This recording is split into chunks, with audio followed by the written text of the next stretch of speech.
Okay, gentlemen, it's 9 o'clock. Morning, everybody, and welcome to the County Commissioners meeting. Would you please rise for the Pledge of Allegiance? I pledge allegiance to the flag of the United States of America and to the republic for which it stands, one nation, under God, indivisible, with liberty and justice for all.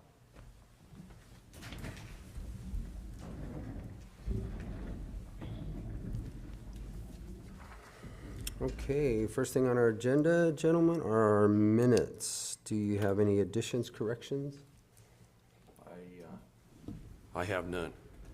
I move we accept the proceedings of the Board of Commissioners, Montezuma County for May 3rd, 2022. Second. Okay, it's been moved and seconded to accept the proceedings of the Board of Commissioners, Montezuma County, May 3rd, 2022. Any further discussion? No. All in favor? Aye. Aye.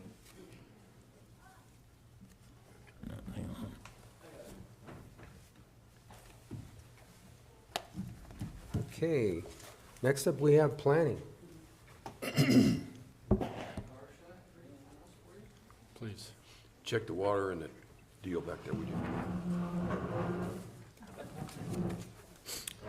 And the first thing on our agenda is we have a public hearing. So Kim, would you call the roll, please? Commissioner Candelaria. Here. Commissioner Lindsay. Here. Commissioner Copenhaver. Here. Administrator Powers. Here. Attorney McLaren. Here. And Kim Purcell, Montezuma County Clerk and Recorder. Notice is hereby given that the Montezuma County Board of County Commissioners will hold a public hearing for review and determination of a proposed single lot development in AR 3-9 rezoning application submitted by Gary and Jaclyn Fisher on property located at 24537 Road in Cortez, Colorado, consisting of 81.65 acres, more or less, located north of Road N, west of Road 25, situated in Section 3, Township 36 North, Range 16 West, N.M.P.M. The hearing will be held Tuesday, May 10th, 2022 at 9 a.m. in the Commissioners' Hearing Room, Montezuma County Administrative Offices, 109 West Main, Cortez, Colorado. Interested persons may attend and give input.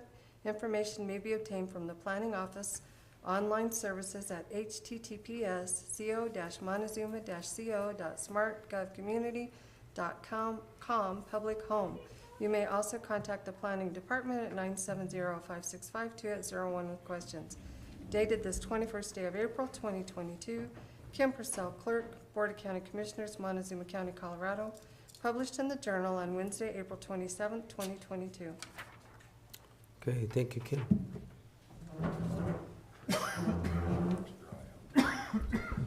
Good morning, Commissioners. We have the Fishers here. Good morning. Morning. Proposing a single lot development just to separate the residents from the rest of the ag land. Not anything else special. Planning and zoning was unanimous to recommend it for approval.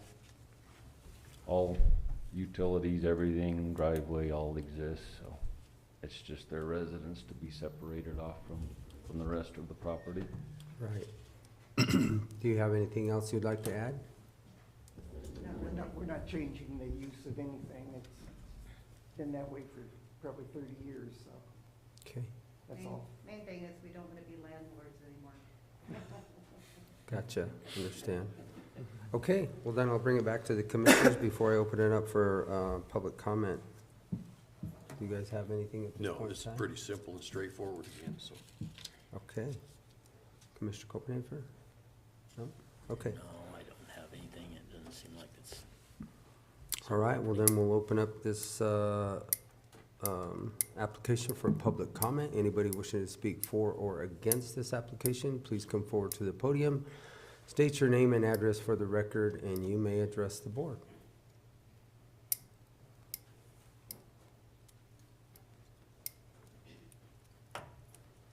I'm Carol Taylor, and I'm here representing Alvin Satley LLC. Gary and Jackie's property backs up to a piece of our property, and we totally support what they're trying to do. And if you need my address, it's 21663 Road P, Cortez. Thank you. Thank you.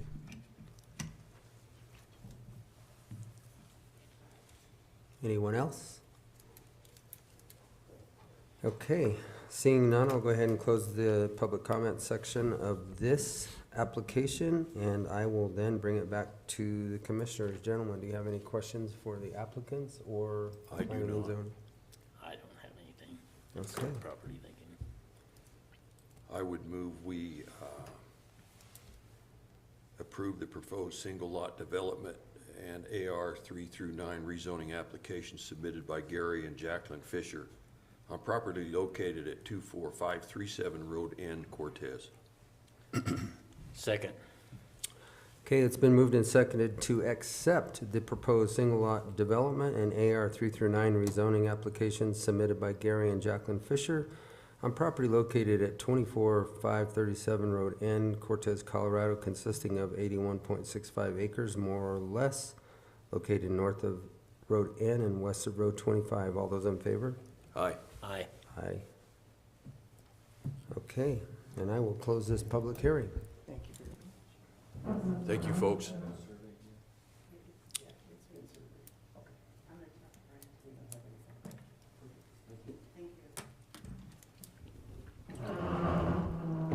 Thank you, guys.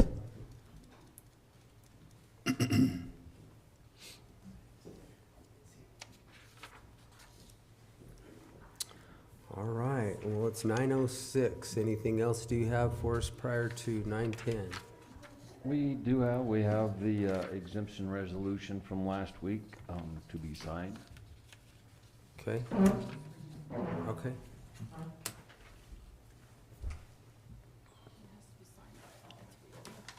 With the special pin? Don't lose the secret pin. Yeah.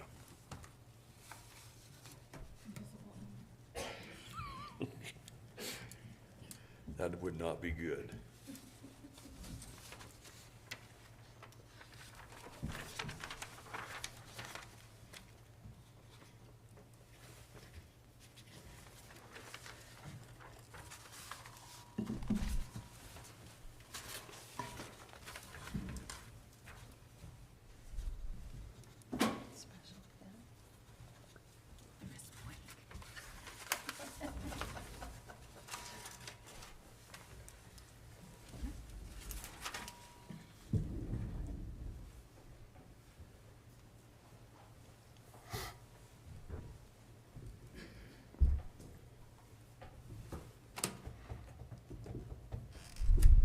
I actually didn't leave the lid on that time. Thank you.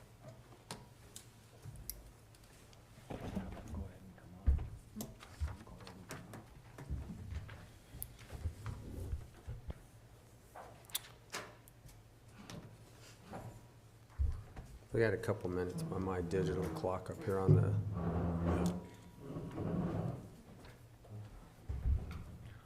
We're just getting on deck. Out of the way. deal. Getting prepared. Yeah. Okay. I could tell Shaq about my first job. Actually- I was hired as a human cannonball and hired and fired in the same day. Nice. I appreciate that. I'll use that sometime. Oh, There's not such a thing. Too much time with Shaq. Yes, there is. Well, I'm gonna go ahead and jump down into our reports, and I'm gonna let our county administrator give us, his report, and then that hopefully will bring us back to my digital clock time of at least 9:10. Well, my report's gonna be a little lengthier today, but we could, do this, letter of support for, the, USDA LFPP application that we heard from yesterday on, behalf of the Good Food Collective and Lori Hall, if you wanted to do that right now. Sure, let's do it. We have time, and we can work through the rest of these as we go through it. That's in front of you. okay. I move we approve the letter of support for the Mountain Roots 2022 LFPP application for Southwest Colorado Hub and Node Connectivity Project. Second. Okay, prior to going to the vote, though, I want to kind of give you just a real brief synopsis of this. We had a presentation yesterday in our workshop, and in our CDAP, our Community Development Action Plan, agriculture is one of our highest priorities that we have established through our CDAP through Region 9. So this letter of support is basically supporting our CDAP and everything that we have put out, is that we set forward when we established that late, gosh, it's probably been a year ago, Kent? Yeah, something, yeah. So At least a anyway, year. this is what this pertains to. So it's been moved and seconded to sign a letter of support for a Mountain Roots 2022 Lfpp application for the Southwest Colorado Hub and Node connectivity. All those in favor? Aye. Aye. Aye.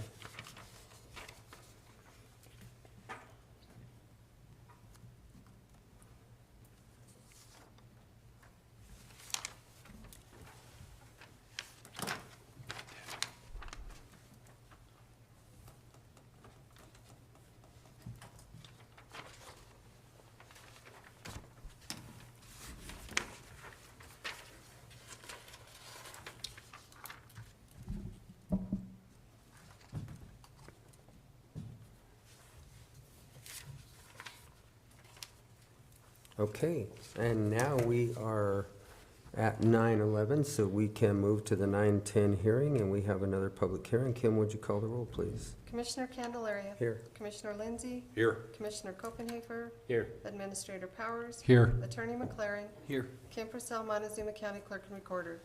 Notice is hereby given that the Montezuma County Board of County Commissioners will hold a public hearing for review and determination of a proposed high-impact permit application and rezoning application submitted by Siebert Cortez LLC, agent Casey Bell. Oops, that's the wrong one. That's the one I have on. This would be for Christopher Snyder. Sorry, guys. Let me try that again. Never mind. Yeah, never mind. All right. Same roll call. Notice is hereby given that the Montezuma County Board of County Commissioners will hold a public hearing for review and determination of a proposed high-impact permit application submitted by Snyder Mama Holdings LLC, agent Christopher Snyder, on property located at 1521 North Mildred Road, Cortez, Colorado, consisting of 3.48 acres, more or less, located north of Road N, west of Road 25, situated in Section 23, Township 36 North, Range 16 West, N.M.P.M. The hearing will be held Tuesday, May 10th, 2022 at 9:10 a.m. in the Commissioners' Hearing Room, Montezuma County Administrative Offices, 109 West Main, Cortez, Colorado. Interested persons may attend and give input. Information may be obtained from the Planning Office online service at https://co-montezuma-co.smartgovcommunity.com public home. You may also contact the Planning Department at 970-565-2801 with questions. Dated this 21st day of April, 2022, Kim Purcell, Clerk, Board of County Commissioners, Montezuma County, Colorado, published in the Journal on Wednesday, April 27th, 2022. Thank you, Kim. All right, Don, would you go ahead and give us our overview? Sure, me and I've got Mona here. This obviously isn't Chris, but Chris is trying to join by Zoom, but it said that the meeting hasn't started yet. Oh, I didn't know he wanted a Zoom link. Well, we will wait a minute and we'll make sure that he can get on. Let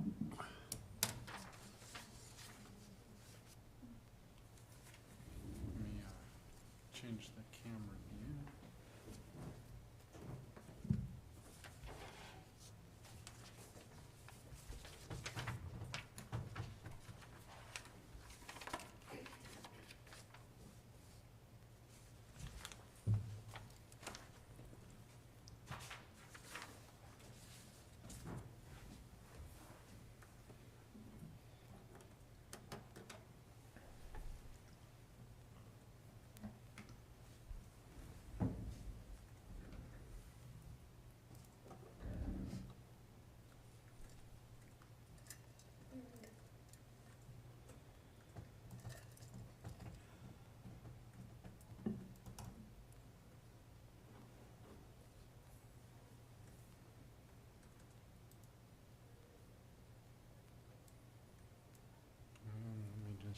turn the volume on for Chris.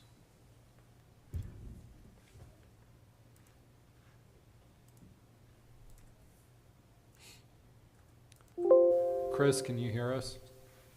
Yes, good morning. Good morning. Okay, so the property is just there at the city limits boundary, just north of the urgent care facility. Currently, there's a small mini storage building on the property. It's already zoned light industrial, so the zoning is appropriate for what's there and what they're proposing. They would like to put in a commercial kitchen for food pickup and delivery. And then they would like to add, in the future, some more mini storage buildings on the property. And if all goes well, I believe a popcorn factory. A small popcorn factory, obviously it won't be Jiffy Pop or Orville Redenbacher, but, so yeah, they're looking to put in a commercial kitchen. They have, to get water from the city of Cortez, they'll have to sign a pre-annexation agreement. And then the sanitation district sewer line runs down at the bottom of that conservation easement, and the water, or the sand district is acceptable for them to connect to their line from that lot.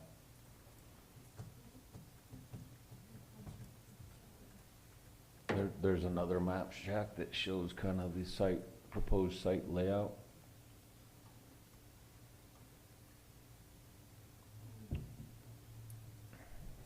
Access would be at the existing driveway.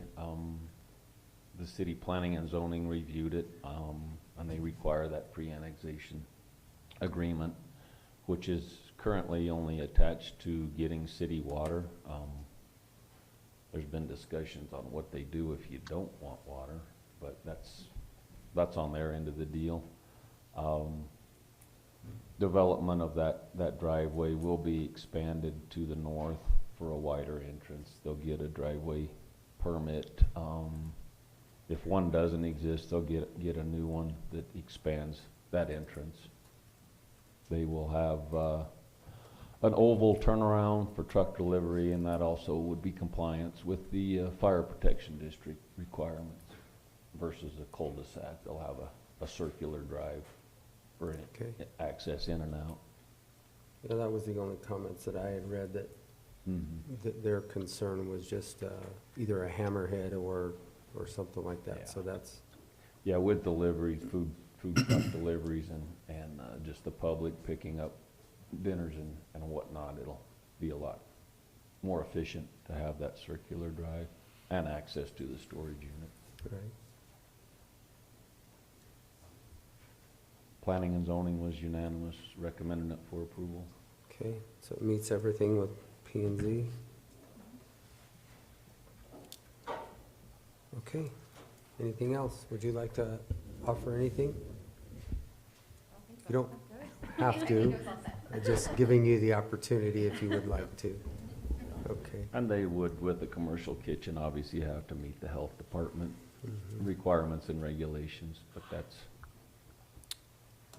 they've been in contact, so that's not an issue. Okay.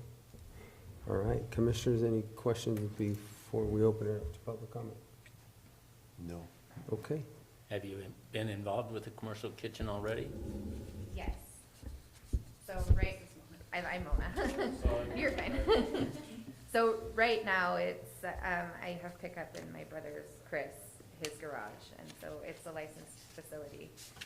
So I've worked with the health department and all of that, and I just do the dinner pickup service. So Chris, I don't see your hand raised, but I'll give you the opportunity if you would like to speak, to add anything. If you would like, you do not have to at this point in time.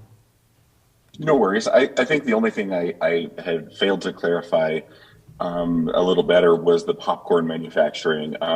It's not going to be any sort of Orville Redenbacher type operation, but we do a lot of fundraising in our community.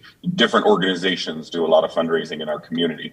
And typically speaking, the organization splits 50% of the sales with the person providing the goods, and then they keep 50% for themselves. What we have been experimenting with is a line of gourmet popcorn and other products like cookie dough and other typical fundraising products that could be manufactured here within Montezuma County, so that we have local organizations doing fundraising and supporting local jobs instead of sending half that money to Nebraska or wherever else it's going.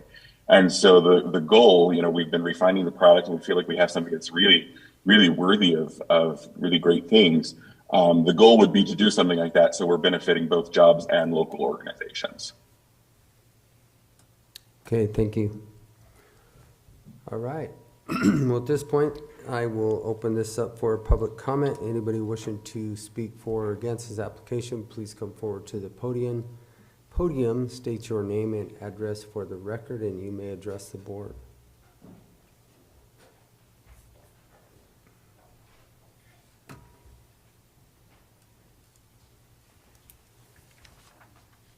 Good morning, commissioners and public here. My name is Alan Mays, 21693 County Road 21.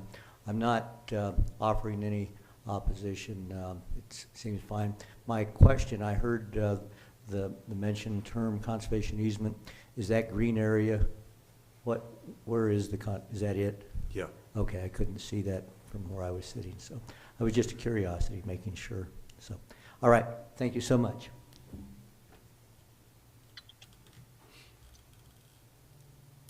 Anyone else? Okay, well then I will close the public comment session of this application and bring it back to the commissioners. Gentlemen, do you have any other questions or comments? I do not. Okay. Well, I have a question, and it doesn't really relate, but are there any local growers growing popcorn? Do you know? Not that we've been able to find. Okay. Is there? Because The Ute tribe actually does, or has been in the past down there. So They have been growing some popcorn, but the popcorn that we use. there are a few different, go ahead, Mona, you got this. Okay. The popcorn that we use is a different type of popcorn. It's a specialty popcorn. So it's not like the normal like movie theater popcorn that you use. It's a mushroom popcorn is what it's called. And so it's harder to come by. But we have used, like for movie theater popcorn, we have used theirs before. Thank you. That's worth looking into in the future, though, to see how it would do in our area. Okay. All right. you have any problems? Gentlemen. No. I move to approve this proposed high-impact permit application submitted by Snyder Mama Holdings LLC, agent Christopher Snyder, on property located at 1521 North Mildred Road, Cortez, Colorado. Second. Okay, it has been moved and seconded to accept the proposed high-impact permit application submitted by Snyder Mama Holdings LLC, agent Christopher Snyder, on property located at 1521 North Mildred, Cortez, Colorado, consisting of 3.4 acres more or less. All those in favor? Aye. Aye. Aye. Okay, I will close this public hearing. Thank you, ladies. Thank you, Chris. Thank you Good all. luck.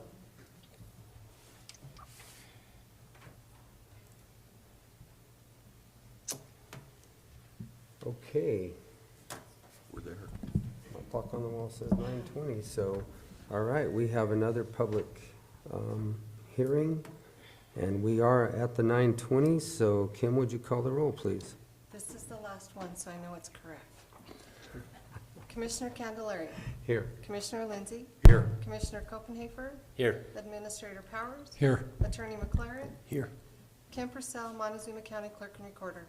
Notice is hereby given that the Montezuma County Board of County Commissioners will hold a public hearing for review and determination of a proposed high-impact permit application and rezoning application submitted by Siebert Cortez LLC, agent Casey Bell, on property located at 26757 Road M, Cortez, Colorado, consisting of 1.50 acres more or less, located north of Road M, west of Highway 145, situated in Section 12, Township 36 North, Range 16 West, N.M.P.M.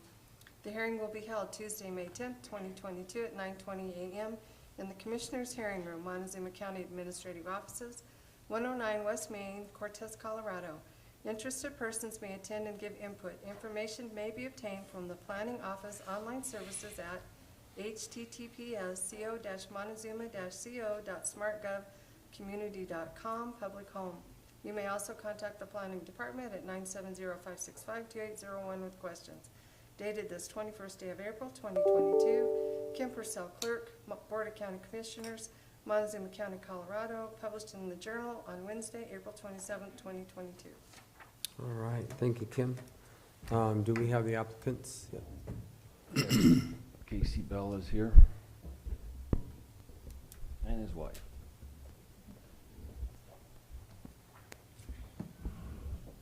Good morning. Morning. All right. So they are applying for commercial rezoning. With that being such a small property that is available through the land use code with a high impact permit. The high impact permit also was being requested due to some threshold standards being exceeded. One would well, there hopefully would be traffic during the course of the day. Right now they are selling their USDA beef that's processed and frozen, then delivered, and they are just having it for pickup from their location, as well as selling it at the farmer's market, and I'm not sure where else, but that's the current use there on the property. But they would like to open it up to have some other local farm goods, handicrafts maybe, not anything of any great magnitude, but just some other local commodities that people can purchase along with picking up their USDA beef products. With the high impact permit, like I say, it will cover the smaller size lot for commercial zoning. With the building footprint, the threshold standard is no more than 12% covering the property. There is a large overhang in the back of the store, incorporating, and also on the mobile home there on the left. Those account for 15% of the lot area, but if you take those off, which they're basically just awnings, lean-tos, it's only 11% of the property.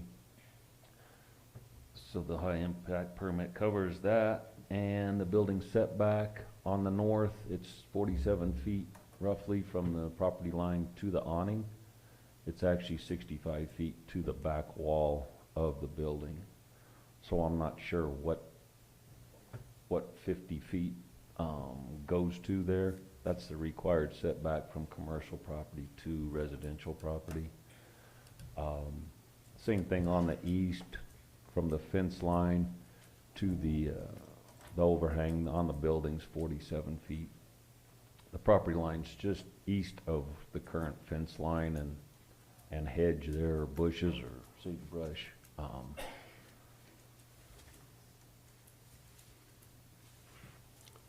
So it may not be exactly 50 feet, but more or less, that's the conditions. It does meet the driveway entrance that has been expanded and approved by Road and Bridge, permits in place. It does meet the requirements for fire protection district with the width of the road and turnaround availability in the back. They currently live in the house there in the front, so they're the only ones operating anything with the store or in the store. So there's no processing on site, there's no fresh meat, there's no anything but packaged up goods there, and there won't be any public restrooms. Them being the only two operators, they'll just use the facilities in the house that they're renting. So the only thing that we're not meeting right now are the setbacks, but these buildings have been pre-existing for... Correct. Yeah, it's all existing. All they did was added a little awning there on the front of the store, so there's been no change of the the actual footprint of the structures. But that wouldn't encroach on anything on the setbacks, it would be just from the property lines, right? Correct, So 47 feet is your closest, correct, so we're just 3 feet off? right. And on the back, if you measure to the awning, it's got a back awning on it. It's actually 65 feet to the actual back wall of the store.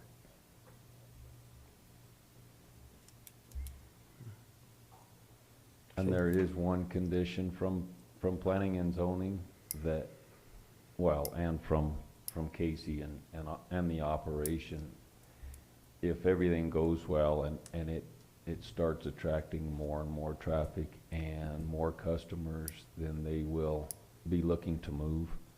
And the condition from P&Z is if and when that happens, whether it's the termination of the lease or they outgrow the spot and move, that property will revert back to AR 3-9 zoning. It will not carry the commercial zoning with it or the high impact permit. Okay, questions, commissioners? Don, are we good with utilities? Yes, all utilities are there and existing, and septic permits are in place. And they did do new wiring in that back building, did electrical permits through the state. There's no water back there, so there wasn't a plumbing permit required or plumbing to be done, but the wiring has all been updated and upgraded, because with all the freezers and whatnot, they had a little bit bigger demand than the previous cabinet shop that was operated out of there for 20-some years. Shaq, can you scroll down? What's the closest residence other than? Well, currently there's the Mormon church to the west. And then the rest of it are subdivision lots that were created last year. So there's a 60-foot easement to the east. So there would be at least 110 feet in driveways and easements, and then another 30 feet to where the closest residence could be built in the future. And then to the north, obviously they could build within 30 feet, but that's not the current plan by the owners of the subdivision. They're planning on building further north on their residence. The current would be what you see is to the south, that's pre-existing. Yeah, that's, That would be the closest right now, but like you said, it could be within 30 feet of the lot line to the north, west, or to the west. 90 feet to the east. Yeah. And it is, well, the lot's basically split by the commercial industrial overlay zone, so technically it's in it, because that zone is not a highly specific measurement. It's So roughly did half-mile corridor on the highway system. What did CDOT, I forgot, I'm gonna have to look. We through did here. not receive a comment back on that from CDOT. So their time is expired? Yes. CDOT is, okay.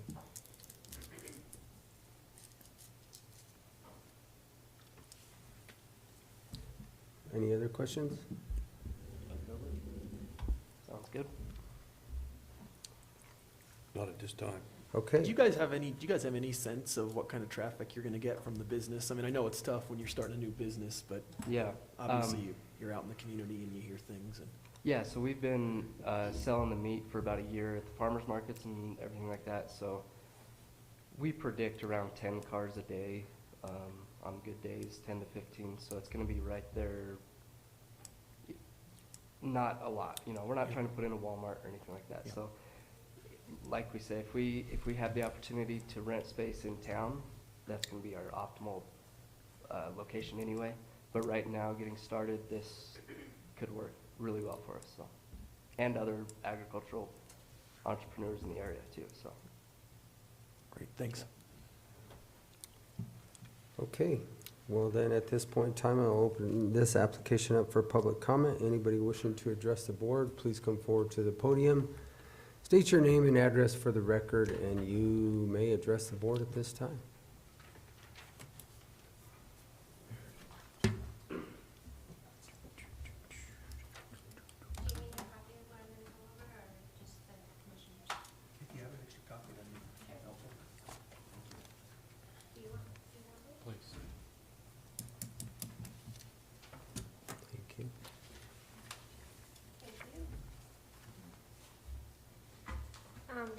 So there's a couple things real quick. Oh, yeah. Melanie McDonald, 12107 Highway 145. I'm the owner of the property that completely surrounds this. So the property to the east, there's no easement. I don't know what Don was referencing. Before my time starts, can we just ask him about that? You have your time to start right Okay. now, so. All right. 3 acres minimum. It is 1.5 acres. It was grandfathered in as a residential with 1.5 acres. It was not grandfathered in as commercial or high impact. I am disputing the 11%. I don't think we should go by the GIS measuring, that we can get somebody out there to measure that. I've spoken with the owners, and I know them very well. They're my neighbors, long time. Carol Hurt did not have a cabinet shop. She was a woodworker, did not make cabinets. She worked at the Minkus Art Show, 80-something years old, and pretty makeshift little workshop back there. None of the buildings on that property meet the 50-foot setback. Not one of them. It is predominantly residential. There are already 2 residential homes, neither of which come even anywhere close to the setbacks. They have already remodeled the property, and it does not meet the 1997 UBC fire standard codes. It might meet for the local, but it does not meet, which is required. They reference the interior roads required to have county road standards. Currently does not meet the county road standards. Rob gave them an access permit, but he made it clear that he does not like to combine residential and commercial. I'd like to make that clear. The tenant is the applicant. It is not the owner. So this is just a temporary use. There's no water back there. There is no septic system back there. Melissa from the health department made it very clear, absolutely no other employees ever. So I have a whole list of items that I would like to make an exception if you do pass this, even though I strongly, strongly object. These are the tenants. This is not the owner. And also, who's going to regulate all of these guidelines that are overseen? That we have nobody in the county that can regulate it. There is not if you look at the application, it says Cortez Fire District requires an adequate turnaround. There is no adequate turnaround. There is no fire lane. They are proposing parking where the only fire turnaround would be. And I talked to the fire marshal, and he did confirm that. There were lights recently installed. It is not only the lights that were there. The last page there, if you do pass this, will you please consider these, to enforce these conditions? Okay. And please give me a chance to come back and answer anything that was misrepresented. I would really appreciate that. I'm the only property owner that is affected by this. Okay. I completely surround this entire property. But you do not own this property. You're not the owner. No, Okay. I am affected. Right. The county road standards are required for interior So roads. we're gonna stop right there, because this is not a dialogue or a debate. This is Okay. just public comment. I just hope that you I consider everything understand. I've said. Yeah, I get it. It's gonna take us a while to go through 4 pages of notes here. Yeah. So, The last one is conditions of use. Sure. If you do pass this, will you please seriously consider these conditions? Melissa from the county, from the health department made it very clear. Rumors are all over town that they're going to be Okay. processing in there, and I hate to cut you off, ma'am, but your time is up. Okay. So I do apologize, but it has to be Please equal take to the time to everybody. read the conditions. Please, I beg you. Thank you. Okay, next.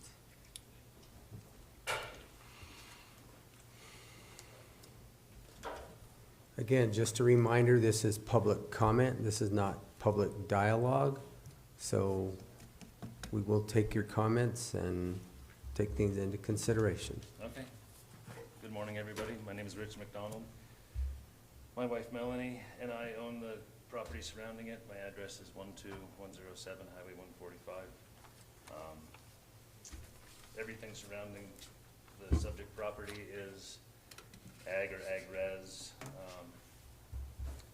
I would have to agree with Don Haley on this one. I asked him what his opinion was when this first came up about what he thought about a country store going in here, and he said it's not the best location. At P&Z, they voted and were confirmed, the applicants confirmed, that there would be 15 cars or less. No more. And now the current threshold standards that you guys have in front of you say 15 or more on any given day. They're proposing prepackaged, but it's not stated anywhere on an application or anywhere written. It's just their verbal opinion. Sir, could you speak into the mic? Oh, sorry. Again, it doesn't meet the commercial setbacks on any building. It is grandfathered in residential, and that's what it is. It's overbuilt. The single wide's 23 feet, the house is 43 feet. It states in the number 5 in the threshold standards states no new construction is planned. It's already been completed. It's not planned. They built a deck and a roof, which does not meet the 97 standards. It's built with white wood in the dirt. They did add lights, which were not the original, the 1968.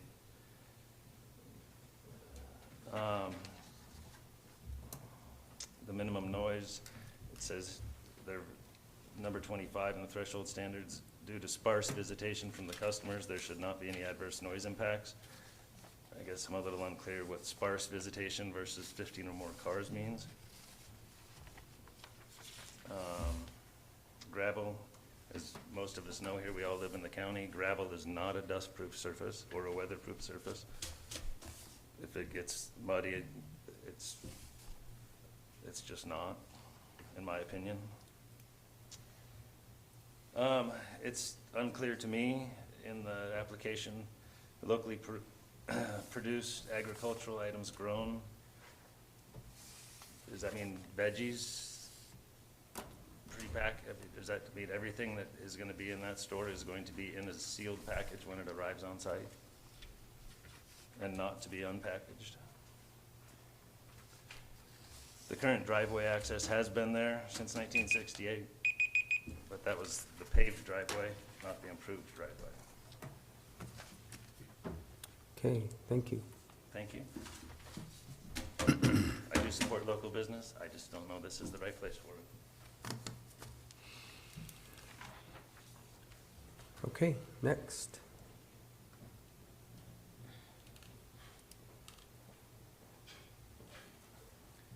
My name is Tim Lanier. I live west of Pleasant View on Road 10. I've been to this property. It may not meet all the setback requirements, but I don't see the issue. It's not very far off the county road. I don't see a dust issue at all, or a noise issue. And there's no way that they're going to ever process beef there. It's not big enough for that, but for them to do what they want, I support what they want to do there.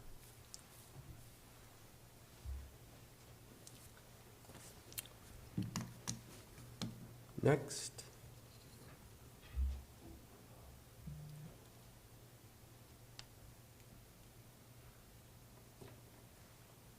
Okay.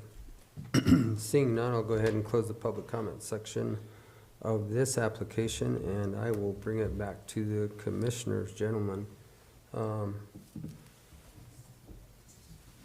know you've been kind of looking over these questions here, but I haven't had the opportunity to get to all of them. So questions or comments on for the applicant or for our planning director? Just looking at this, it just barely goes into the high impact permit realm, doesn't it? Is the way I interpret it. Yeah, the biggest part is because it is a smaller lot. Like we say, we don't know exact number of traffic counts, but that's to be determined. Right. it covers it either way. Yeah, it's 190 feet back to the parking area, so I don't know that you're not having high-speed traffic, dust. Gravel is an all-weather surface, or county roads wouldn't be gravelled. Gravel does mean an all-weather surface. Correct. That is a, And like I stated, there's no plumbing back there, there's no water back there, nothing's processed back there, so there's no requirement for a septic tank or a leach field. Everything will be used from the house, which they live in, and they're the only two people that are operating the store. so something that comes up to us a lot is noise and lighting. So let me ask you a question on your lighting. If you did do your remodel, what type of fixtures do you have that, or what was added that would be? Yeah, so I believe what they're referring to is the two outside lights, that one is over a walk-through door, right in the middle of the building there on the south side. And then one overhead light, just one bulb, LED bulb on the east side. And so there's no significant lighting outdoors. There was already a light on the south side, and we just added one to the east side, and should rarely be used. Our operating hours are not going to be after dark. It's mainly for when we need to go out there and check something or anything like that. Okay. So And I guess the reason that I asked that, because in the land use code, if you read it, it says that it has to comply with, which I've talked about this before, you know, glare.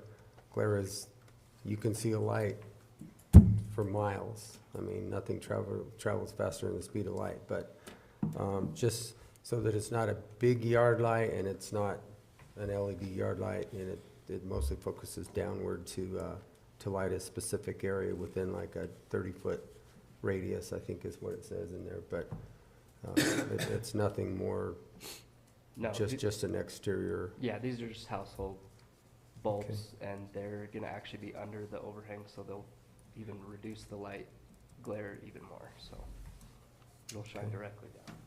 And then you're gonna limit those hours of operation anyway to where you would utilize lights. Well, of course, in the wintertime, it's almost dark at 5 o'clock, so we all know that, and that's just something that if you're walking around out there, obviously a light has to be on for about 3 months out of the year. No offensive smells, I can't imagine. This is all packaged goods, it's in a freezer and or in a package.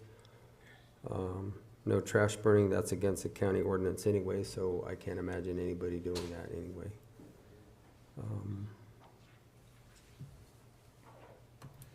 Don, can you go over one more time the setback issue and where that 50-foot setback is potentially an issue? You said it's 47 feet. Right, so on the east end of the building, from the east edge of the store, proposed store, to the property line is 47 feet.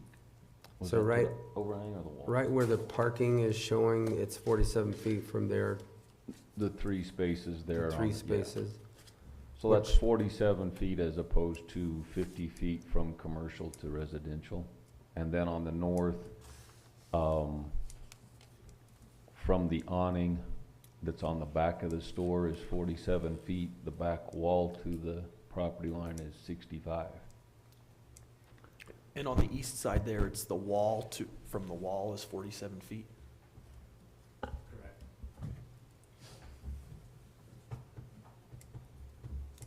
So 47 feet is the closest measurement then, other than the house. The house itself is, Right, and that's, is yeah, those are existing, have been for a long time. When was the store constructed? That was gonna be my question.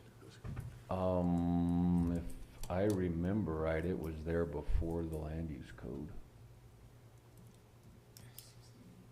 There is another little shed or something behind that store. Can you scroll down to the next photo check, I think it shows there's a. Yeah, there is another little shed behind the store that's existing. Yeah. You'll zoom in there, Shaq. Is that like a, It's just a little wood shed. just a small on, No function right now. You could do without it if you need to. And I don't know what it was used for by the previous owners. so on the north side to where you're at right now, you're 47 feet. So you're, So, yeah. So you can kind of see in that picture the discoloration, the lighter color, that's all an overhang and a garage, not a garage, but a bay on the west side. So to the store wall, the actual structural wall is 65 feet to the north side and then 47 to the east. so the north and east is where all of our hangups are. Okay. Commissioners, you know, I guess the concern with those setback requirements, when you move to commercial use, the setback requirements are really clearly spelled out. Mhm. And so, you know, even if this building was conceivably grandfathered in with that setback violation of 3 feet, and I understand it's only 3 feet, you know, the code's really clear. When you move to commercial use, that changes things, and you need that 50-foot setback from the residential property line. You know, I think as a board, I think you guys, you know, have some options to address that. You could conceivably look at a variance, but I think that that is something that needs to be addressed, because when you talk about approving a high impact permit, one of the criteria you have to consider is whether the use is in conformity with the code. And the code says 50 feet from residential areas. If we've got 47 feet, then obviously that piece of decision criteria is not met at this point. And so that's why we brought it up as a threshold standard that is exceeded, so that takes into account applying for a variance at the same time. It would just be a condition of the high impact permit, because with the threshold standards, the high impact permit, you list what you are exceeding from the standard thresholds of the land use code. So that high impact, if approved, would state those conditions, that those are being exceeded.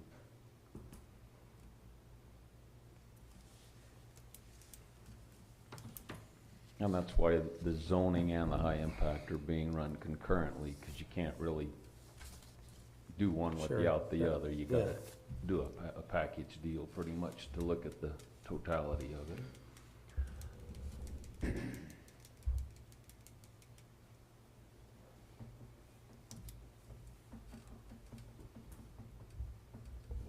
Unless, Ian, I'm wrong and it would require a variance. Well, I mean, I certainly understand what you're doing, and you're looking at that as a threshold standard. You know, I think that the problem is that when you go down to section, give me 1 second, 51.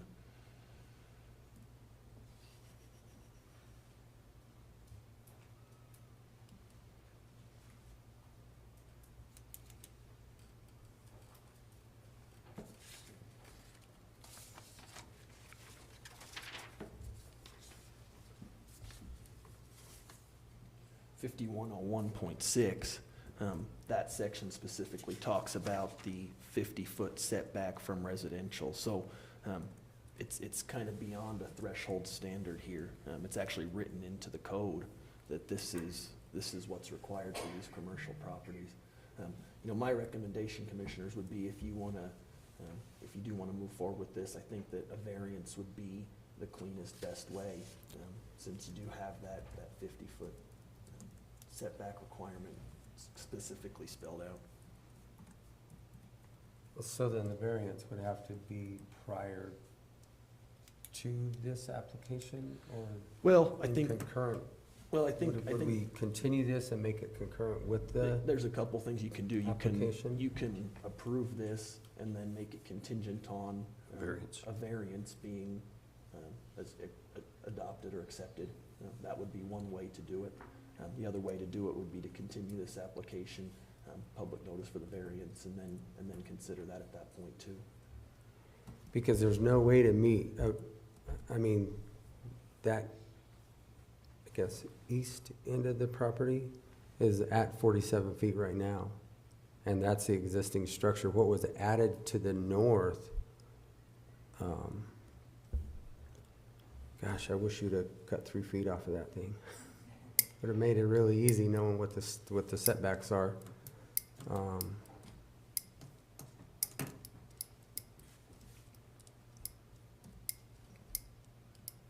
What did Rob have to say about the driveway, with the shared driveway for commercial and residential?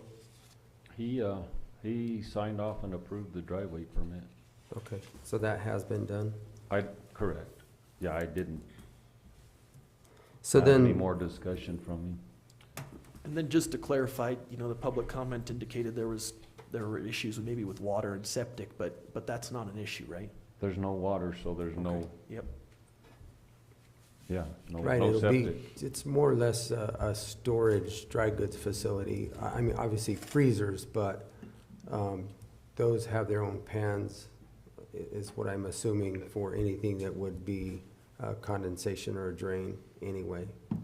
Yeah, and we haven't encountered any of that anyway over the past year, so, yeah, nothing. Right, to that's handle there. if something bad happens, which we hope that, Yeah. something bad doesn't happen, but. Yeah, even if the power to go out, those freezers hold that, and we can move it to a new location with power within. So I guess my question then is, from the percentage, Don, how did we actually get the percentage? What did planning and zoning come up with as far as the,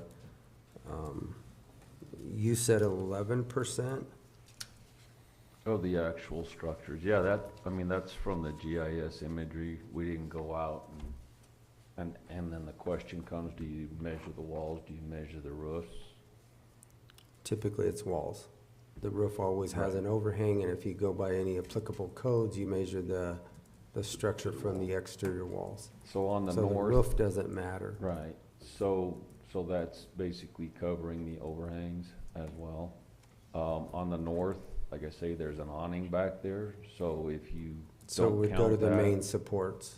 then you go to the So you building wouldn't wall go- at 65 feet. You wouldn't, right, to the structure, but the supports then are the structure.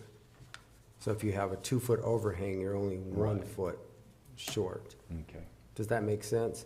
So if you have a post and beam awning type system, that structure would then be considered an outside The wall. post supports. The overhang would not. That's an overhang. So is that truly 47 feet to those supports? So I Or- believe it would even be closer to the 50 feet mark on the north side, because the support posts are in underneath the overhang even farther than. So can we the edge of verify the that? overhang. I can, I mean, do we have, I don't have any photos or anything of it right now, but. we no, can- I get that. And I understand what our attorney is telling us, because every time we do these variances, we,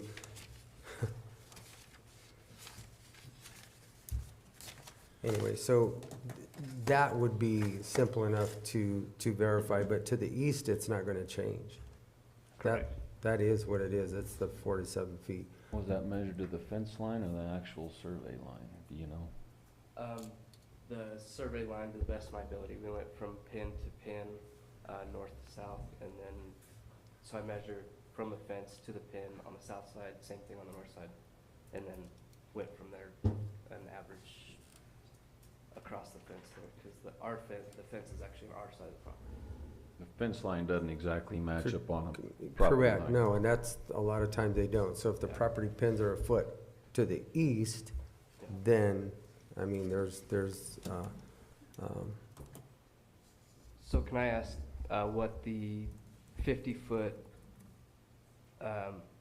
distance to property line, what does that prevent when you get a commercial use building? Is that noise and light pollution that they're trying to It's- avoid, or?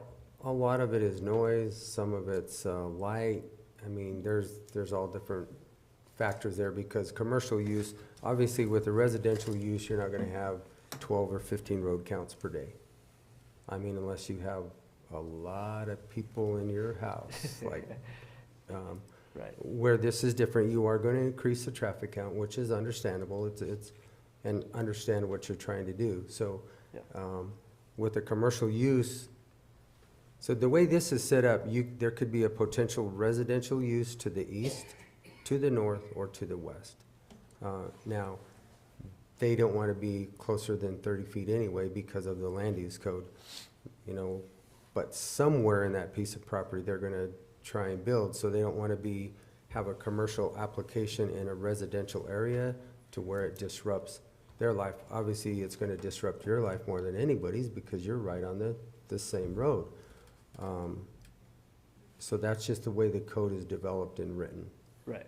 So I just, commercial is a farther setback than a residential. Residential's 30, commercial's 50. okay. I just asked that you look at the difference of 47 feet versus 50 feet, and I understand that there may not be anything we can do, but if we were 27 feet, that makes a lot of sense to not approve it, but Sure. within a 3-foot variance. Commissioners, I think, Very close to me. you know, and I don't want to get ahead of the game here because we obviously we don't have a variance application in front of us. We're not to that point. But this is somewhat of a unique circumstance in that this was grandfathered in as a residential structure, and now the use is changed into commercial. That may be a circumstance that may justify a variance. Again, we don't have that in front of us, but this is a little bit different in that that structure's already there. It's been grandfathered in. Obviously, when you change to commercial, that's not grandfathered in, and all of a sudden you're getting into the commercial realm, but Correct. that And is something to. I think that's the conversation that we're having right now, is we realize that as a residence, it's perfectly fine. As a commercial, you know, obviously, right off, it doesn't meet the standard of the acreage. Doesn't meet the standard of the setback. I appreciate and understand everything that you were trying to do. So, gentlemen, where do you want to go? How do you want to handle this? Well, I agree with Ian. What we need to do first is decide if we're gonna pass a variance for the 3-foot or not. That's what we have to do first, in my mind. We need to get it straight and do the variance first and then consider this. And So you want that first or secondary? You can do it either way, but certainly if you address it up front, that probably makes the most sense, because, I mean, that's really gonna be the preliminary question. You know, if you get the variance, then it's easy, it's in conformity with the code. I mean, your only other option would be to approve this high-impact permit today, contingent on a variance being granted. But, you know, I don't know that there's really any big advantage to that. My recommendation would be to continue this public hearing out, and then combine it with a variance application and go from there. Okay. That would be my recommendation, is continue it out and verify the measurements, make sure we're within standards, or we need to issue a variance or not. Yeah, that's the other thing. I mean, So I how don't know long if we would can that get any take more you? definite with those measurements, but Yeah. that might be helpful too. I mean, maybe, We can it sounds like continue it's it real to close. next week. Okay. That's what I was gonna say, because time is money. I mean, let's don't kick this can down the Yeah. road very far. Does that give you enough time to do your verification of all of your, I could get it to you Dimensions. this afternoon, yeah. okay, well, Yeah. but we have to do it That works on for a us. weekly basis. And I see you raising your hand, ma'am, I'm sorry.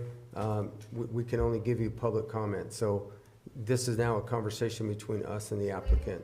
So we'll let you know that here in just a minute. What we're gonna do is continue this hearing, but this hearing has already had its public comment period. So, from what I'm hearing, as soon as it's moved, is that the cleanest way to do this from the attorney is to continue this public hearing, and that will give you time to verify the actual from the property pins, not a fence, because that could be off, plus or minus, and then we'll add the variance into the application that we have right now. Is that, okay, and you can't get it on for next week? Yes, if we Okay. can, or schedule it for 9:10 next Tuesday, the 17th. Put it in at 9:30, 9:40, Yeah. whatever it takes. So, I would move we continue this hearing to 9/10, May 17th, next Tuesday. Second. okay, it's been moved and seconded to continue this public hearing to May 10th, or 17th. May 17th at 9:10, I'm sorry. Wrong numbers. All those in favor? Aye. Aye. Aye. Okay, we'll see you next week with those verification of those, and then that variance application done will be in there to look at those other issues. Now, your measurements need to be on the north side to the supporting structures, and then also to the east side from your property pins. All right? Thank you. No. All right, then I will close this public hearing. And we will move on. Next, we have public comment. So this is your time that you can address the board again, because this is just public comment. So, Montezuma County Commissioners welcomes you. And anyone wishing to address the board, you may address the board at this time. You do have a 3-minute time limit. State your name and address for the record prior to providing your comments. Public comment is open. What was the time limit? 3 minutes. 3 minutes. And you'll need to turn your mic back on. It's on. Oh. Melanie McDonald, 12107 Highway 145. I just have a question. So if they're changing, if a property is changed to commercial use, is that not the entire property that's being considered? So if there are residential properties on that, aren't they required to have the setbacks as well? One of the residences is only 23 feet from the west property line. If the property is being changed to commercial or high impact, does that not require the 50 feet as well? And they've also finished out another north of the property. So commissioners, I'm a little bit concerned with this line of She can comment. We're I'm not asking a dialogue. question. I get I'm it. curious. I get it. We're not gonna comment. This is a quasi-judicial body that hears planning and zoning issues, and there is an opportunity. Okay, not public referencing this specific property, I have a question. In general, if a property is being considered for a commercial property use change and a high impact, do you consider all buildings on the property, or is it just the one property that, if it's being changed to commercial, that means everything on the property is commercial. Is that not true? Okay, again, this is not a dialogue. And I I'm know just you want to asking. drag a question out of us, Okay. but you're not going to get an answer right now. This is a Okay. public comment, and you are here to give your comment, and we're going to listen. So, Okay. Another comment is not being property specific, but very clear, the county health department has said that when there's no water or septic, no processing of any kind is allowed. If you receive packaged goods, they are only to be prepackaged, never opened, and repackaged.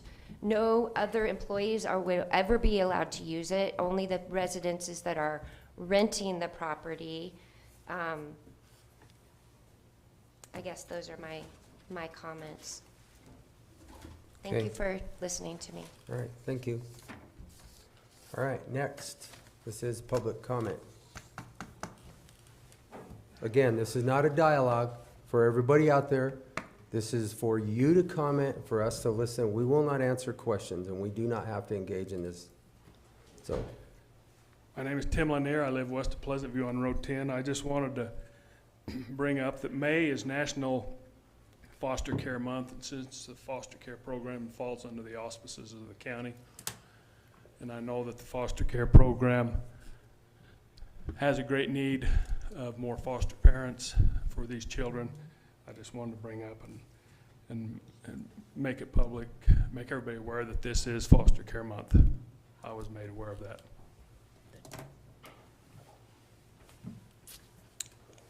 next.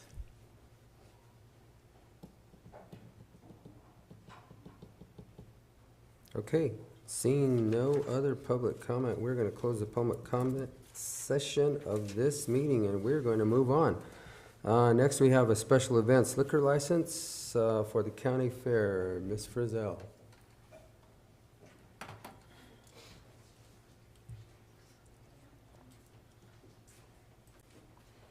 Good morning. Good morning. I have a special application, special events permit for Montezuma County Fair Board. I have Mary Bramwell with me. She is a Fair Board member. And this application is for Montezuma County Fairgrounds at 30100 Highway 160, Cortez, Colorado. They plan on having this events from July 28th, 2022, all the way through August 6th, 2022. And she would like just to say a few words. So we usually only let it go for a week. We're trying something new so we can bring some more events out, so we can try to add more money, some more revenue to our county fair. So we have a couple, let's see here. These are where we're wanting to do the beer sales at, is up here and right here. Let me where the have you concerts are at. give it to the Elmo, and then you can explain it as everybody can see what you're talking about.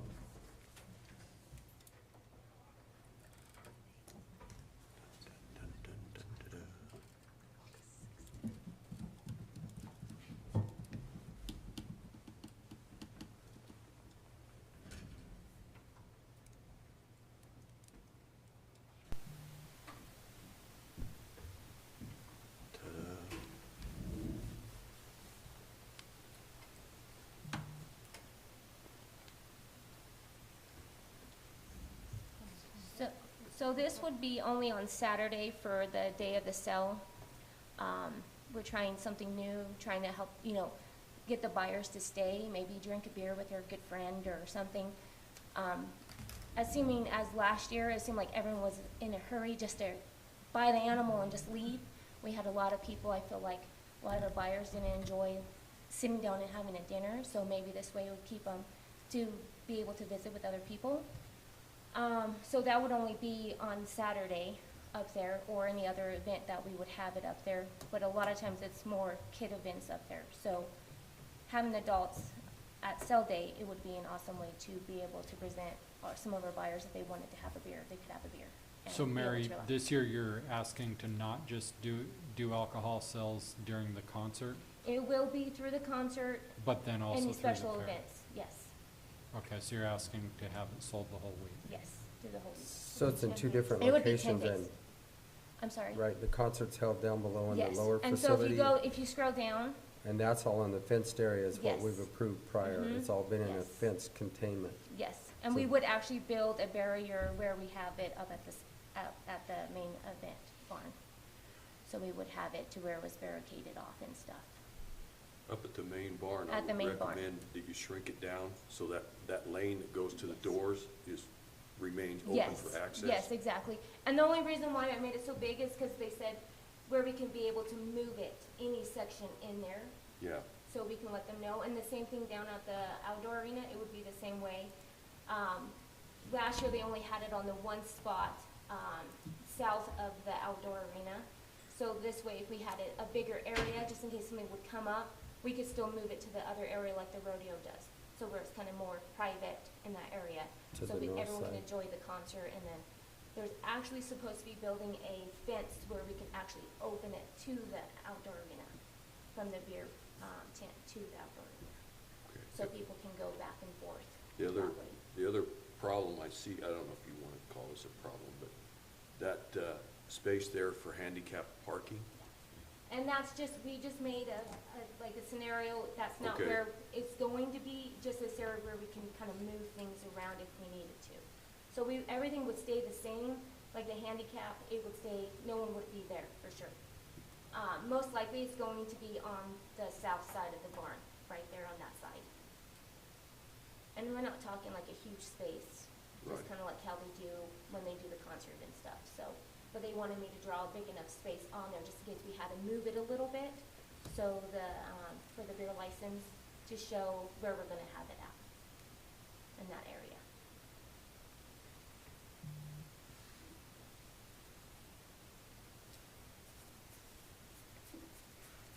Commissioners? I put my input in. Commissioner Copeland? Let's see here. I don't have any problem with it, as long as they're gonna put up a barrier. Yeah. Control it, make sure they have control of it. People going in and out of there. Jerry, I'll have to send you a new letter that's for 10 days and not just the concert. Okay. I move we approve the special event liquor license for the county fair for 10 days. Jack? Yes, sir. Second. Do you have the dates on there? Wrote them. July 28th, to August 28th 5th. to the August 6th.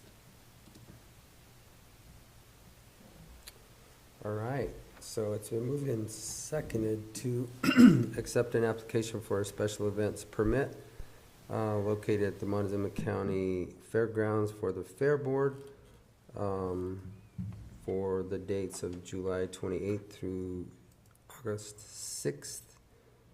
Any further discussion? I don't have anything.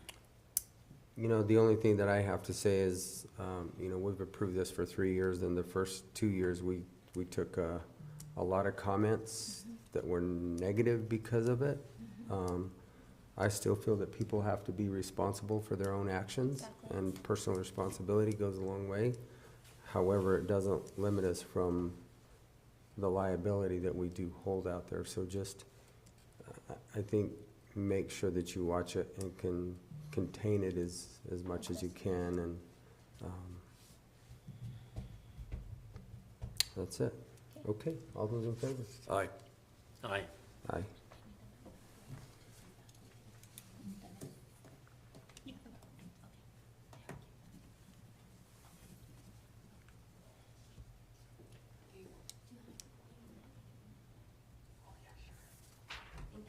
No, we get to keep the map. You don't get to.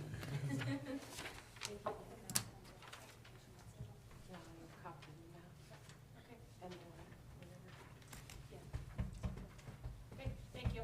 Thank you. Thank you. Thank you. Okay, moving right along, we're gonna go into the county operations, maintenance, vehicle maintenance. Shane Higman, I see you in the back. How can we have vehicle maintenance when we can't get any vehicles?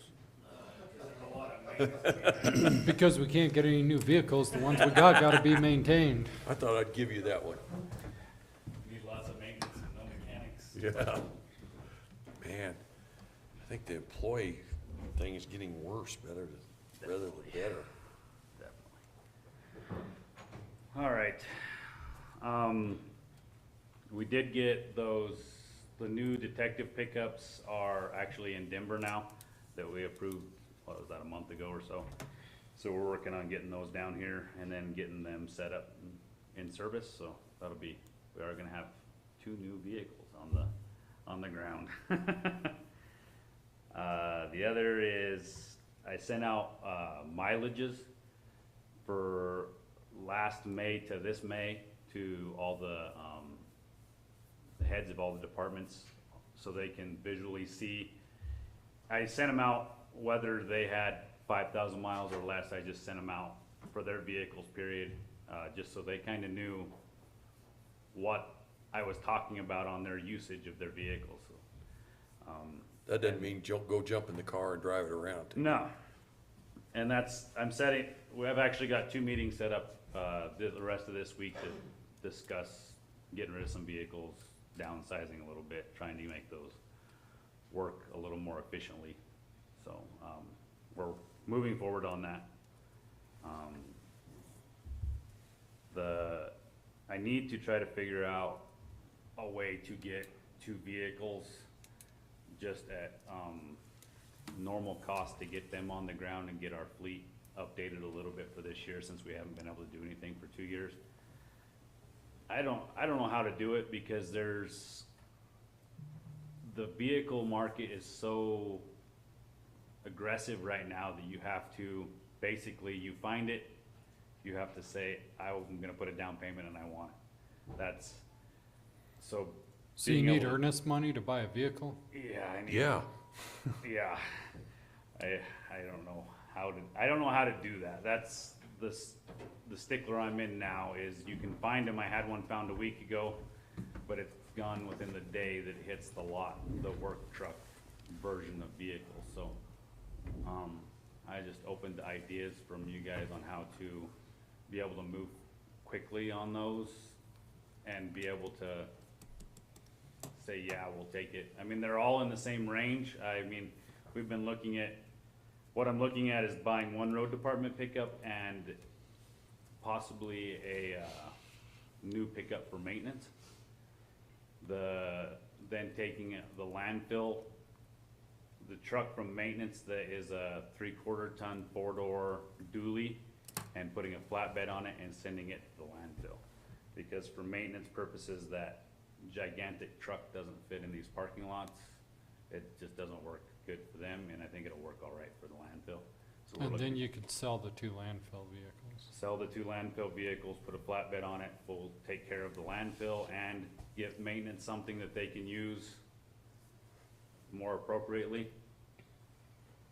So that's the 2 vehicles I'm trying to jump on, but they need to be 3/4 ton 4-door long, or basically just cabin chassis. We can buy them with a bed and just get rid of the bed, but those pickups are out there, but they're snatched up quickly. So that's what I'm trying to figure out, how to move on those a little bit more quickly. Welcome to government.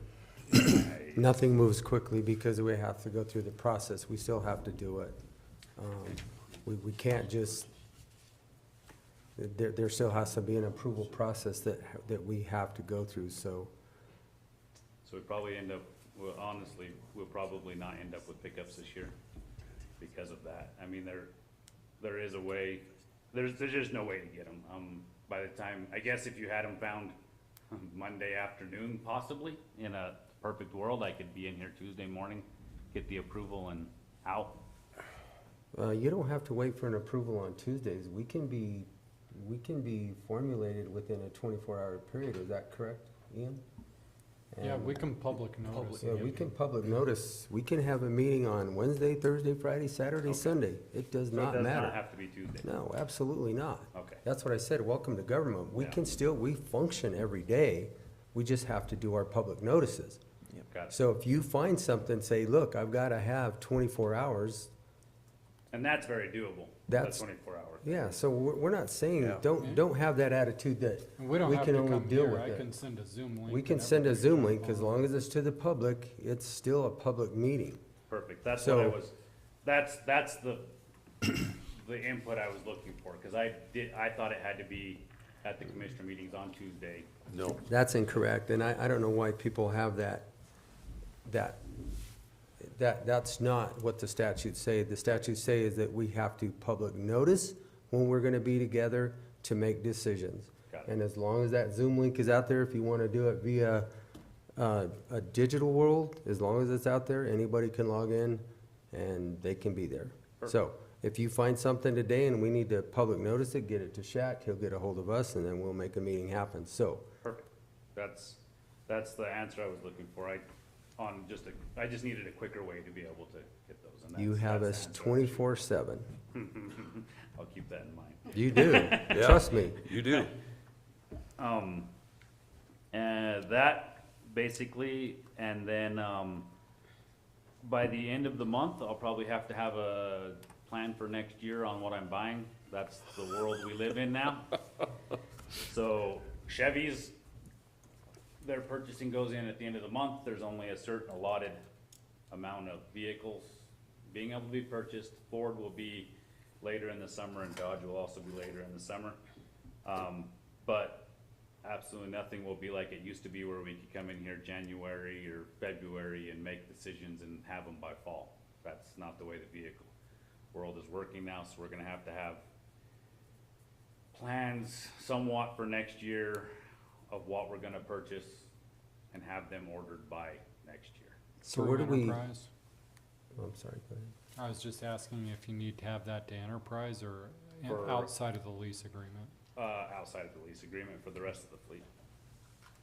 For the road department, that kind of stuff, those pickups that we order, we'll have to be doing basically a year in advance now. So where do we stand with our fleet pool? Last time you were in here, you were going to identify or in our department head meeting. He addressed that when you stepped Okay, I out. apologize. I'll watch the. I'll read. I sent out emails yesterday afternoon to all the department heads on their usage between May of last year and May of this year, and started to set up meetings for Fleet reduction. fleet reduction. There you go. Fleet reduction and sharing, friendly sharing of vehicles. Remember, boys and girls, sharing is caring. Carpool. Yeah. Well, it's just a reality of we're gonna have to put these things together. One, we can't get them. Two, we don't need to increase the fleet. And three, we can't be using a vehicle that only gets 2,000 to 5,000 miles a year on it. Yeah. That's obviously not a requirement. That's not needed. And the only, I have a meeting with social services tomorrow and the health department on Thursday. And we're gonna keep, Leslie said she was available basically anytime. I already met with Rob, so I've got the process going, and hopefully more on that front when I see you guys next time. Okay. Anything else, commissioners? No, All right. appreciate it. Alrighty, Thank thanks. you, Shane. Thanks, Shane. All right, Dustin, there you are. Building and maintenance.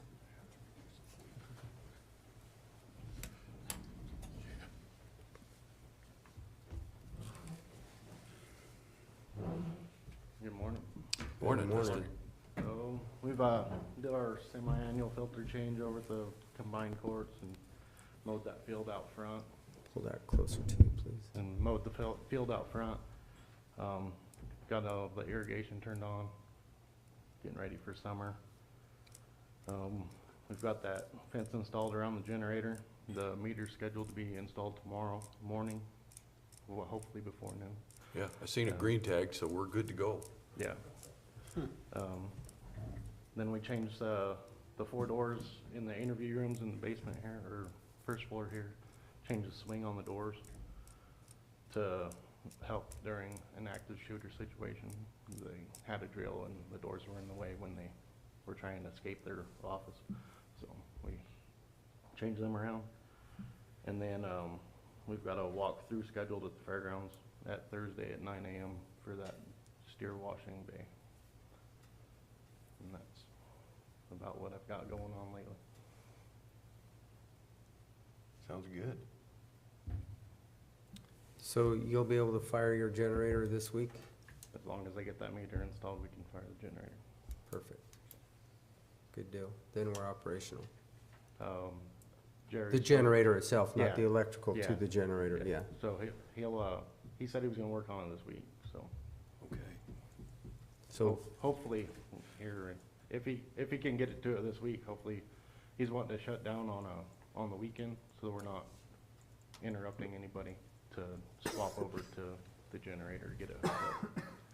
So, okay, and I'll schedule that with Jim and them, so that we can shut everything down and not affect anything. Yeah, should we have all the offices shut their computers all the way off, so we don't power surge them? Yeah, I'm sure we will. yeah, I'm sure that IT will take care of that with all of you Yeah. guys. That's, All right. okay, all right, thank you, Dustin. Thank you. All right, Mr. McLean, since we're talking about you, we'll just bring you forward.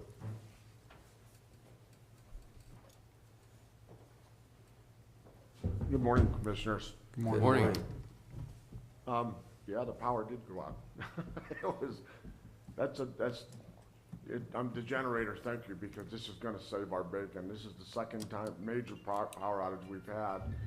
And this time, it didn't cost us too bad. The first time it happened, it blew out a $6,000 switch, so it's why it's vitally important. Battery backups only last for so long. They're not made to keep stuff running, so, no, we got a plan in place once the generator's done, so. I don't really have a whole lot to update you on other than, you know, the broadband thing. I know Commissioner Candelaria and Shaq were at the broadband summit. I can tell you that on today's Tuesday, so tomorrow, Corey Brindle from Region 10, who's the broadband liaison for the state, will be here, and we're going to meet, and we're probably gonna get with James Dietrich, and we're gonna have a conversation about the paths to Mesa Verde and how we can tie that in with the broadband loop from Cortez to Mencos. So that's what this is for. And then we'll be talking about going, we're gonna try to build a triangle. So we're gonna try to build from here to Mencos, Mencos to Dolores, Dolores to Cortez. So we're hoping between CDOT, what they're wanting to do, and what the state's willing to put up and what we can do, that we can get this done. And then we could get fiber out to the fairgrounds, which would be a huge plus. So that's what I'm working on. And then next week, no, June 2nd, we have a regional meeting at the La Plata County Commissioner's office with the region. So that's pretty much what we're working on that. And I'm working with our emergency manager to work up a mock emergency. Should we lose internet, what does it actually affect? I mean, really lose internet, like it shuts down and there's no connectivity. So we're looking at, you know, does that affect power? Does that affect water? Does that affect gas? And so we're working on a mock thing that we're gonna do in a couple months, I hope. Jim, with the broadband that you're working collaboratively with the other counties on, they're talking about tying together all the networks through the 5-county area. Since, you know, the Dustin's thing came to you, I'm gonna pass this next portion of our GIS along to. Is anybody collaborating with the county GIS departments to make sure all of that gets mapped accurately? We are absolutely doing that, and Doug's been a huge help, Doug and Rachel both on our end, and that was a conversation we had last week over the Zoom meeting, was getting all those maps, all those KMZ files, all that stuff kind of tied together so we can look at this regionally. So yes, that is our number one. In fact, that's what the meeting's about next week. So regionally, we're trying to solve this problem because we're gonna have one shot at getting a big chunk of this money coming down from the infrastructure package. But the state broadband office loves collaboration. So by working regionally, we've got a really good shot at getting a fair share of our money this time, maybe. So that is Bob Pfeiffer. Is he the guy that's in charge of that? No, or Bob Pfeiffer is CDOT. Right. Randy Rydell is the one that's the head of the state broadband office.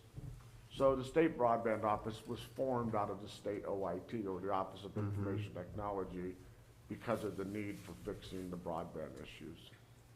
So they're in charge of writing all the rules for the funding, which is, as you guys can probably remember, and we were fortunate enough to spend 3 hours with Brandy, the executive director of the state broadband office, at the afternoon of that summit, and she's agreed to allow us to participate in how the rules are written for the granting process. So that's a big deal. It means we'll have a better understanding. And then regionally, we'll have one person handling that grant. So. Okay. That's all I Any have. questions? No. Okay. Thank you. All right. Thank you, Jim. Appreciate it. I'll leave the mic on if you do that. All right, Rachel and Doug.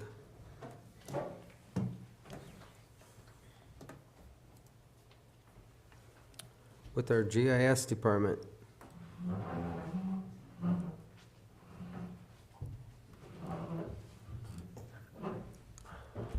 All right.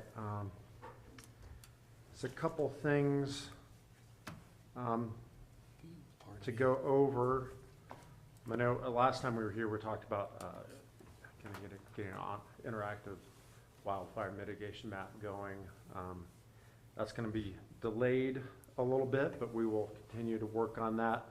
One thing I did want to get scheduled is a public hearing to adopt a 2022 roadmap. Just started looking at this initially yesterday, and there's not a tremendous amount of what I would call significant changes to the roadmap since the last one we adopted June 14th of 2020. We have one green road that was extended, Road N, for that parking lot up by Summit Lake. We had one correction, and this was just a correction because there was actually a resolution that vacated 425 feet of road north of Mancus. The rest of it's adding red roads and surface changes. So I'm going to get that map prepared, the documentation prepared, and I'm going to post that. If you go to the next page there, Shaq, I'm going to post that as a public notice by next Tuesday onto the website, with the plan being that it will be published in the Cortez Journal on June 1st and June 8th as required by the statutes. So that would be the public notice that we would get on the website. I will need to get a resolution number by then. I'll work with Shaq with that. And then, just like we did last time, we'll adopt the roadmap with the resolution, I think. Ian looked that over, and the next page, Shaq, just shows the same resolution we did last time with the updated years, dates on that. And then Ian can look that over and make sure that's what we want to do if we want to add or change anything. So, and that would set that public hearing date for the roadmap of June 14th of 2022. Flag Day. Do we need to do anything else with that right now, Ian, or? Not at this point. Okay. And then, second thing is we did finally, I know this was budgeted last year, and we did finally get a quote, and delivery date should be towards the end of this month or next month. Just wanted to let you know that that imagery that was talked about is going to be available. It comes out just a few $100s less than the amount that was budgeted, because we knew pretty much what the product was and what it was going to cost. In this imagery, and Rachel can speak to this as well, but this imagery replaces some of the last countywide high-resolution imagery that we had was from 2010. And so sometimes we still have to refer back to that. This gets us countywide imagery that's more current. And the coverage area that we selected, it will essentially go from Toyoak all the way north. We're not purchasing, we let the tribe know about the availability of this project, but we're not purchasing all the tribal lands south. We have imagery that covers that. There's not a lot of development, but we did feel it was necessary for 911, EMS purposes to have high resolution offline imagery that we can reference. So that's a pretty good price for that kind of square mileage. And Doug, this is from the imagery that the state is doing the flyover, right? Or has done? No, this is upgraded imagery from what the N.M.P program, National Farm Service Agency, does. Okay. So they have a contract. The reason why it's inexpensive, you want the, or fairly inexpensive, is that if you want the full story, is that the farm service agencies have been flying imagery since the 1930s, you know, to assess aerial imagery project or agricultural products, land assessment, who's irrigating what, who's growing what. And so they do that imagery every probably about 3 years. And so the cameras have gotten better than what the specs are for that. So a company will go in, they'll fly that imagery, they'll collect it per the spec that the USDA needs, and then they'll upsell that imagery that's at 4 times resolution. So that's essentially what we'd be buying. So out of our 2,040 square miles, what did we eliminate with the tribal grounds? What do we actually, This spec here is for about 1,300 square miles, isn't it? 1,350, 1,360? Yeah, yeah, so it's a little less than, you know, it's around half of the county. But we So- felt, so just the populated area of this county, you're leaving everything south basically out? Right. And we'll just use the 2010 imagery at that point? because there's not a lot of development. However, we did feel it necessary to get border to border, including public lands. There's Mhm. responses there, there's everything else there that, a lot of our other imagery in the urbanized areas that we have that's good is piecemeal. So it's always, there's edges and boundaries. So it'd be nice to have something that's consistent, that we can work off of and have countywide. So it is budgeted, but I did want to let you know about that purchase. I didn't know if the commissioners needed to approve anything on that, or if Jack can just sign off on that once we get. I think these were all I can approve approved. up to Yeah. 10, the chairman can approve up to 15 without a board decision, but Okay. good to keep them in the loop. Yeah. We'll get that turned into, I guess, what would be an invoice towards, later in the month. Okay. And then last thing I have is, that, Rachel's gonna be leaving us. Totally understand. You would be, Yeah. uh, You're bettering you yourself. would, Mm-hmm. yeah. Yeah. Hate to lose you, but I understand. Well, where- I've really loved my time here. It's been 6 years now, and I feel like I've really grown and learned a lot. And so I really appreciate it, and I hate to leave my team because we've gotten so good at, you know, working together and what we do. But I think it's just time to move on, and I am thankful that it's not on bad terms, and I'll come and visit. So, and I'm still going to be the mayor. So, Good. Just something that we all realize sitting up here is government can't compete with private industry, and Yeah. as much as we'd like to try and compete with it, we can't. There's just not enough there. So I think I can say for all of us, we wish you well. We wish you the very best and good luck in your future endeavors.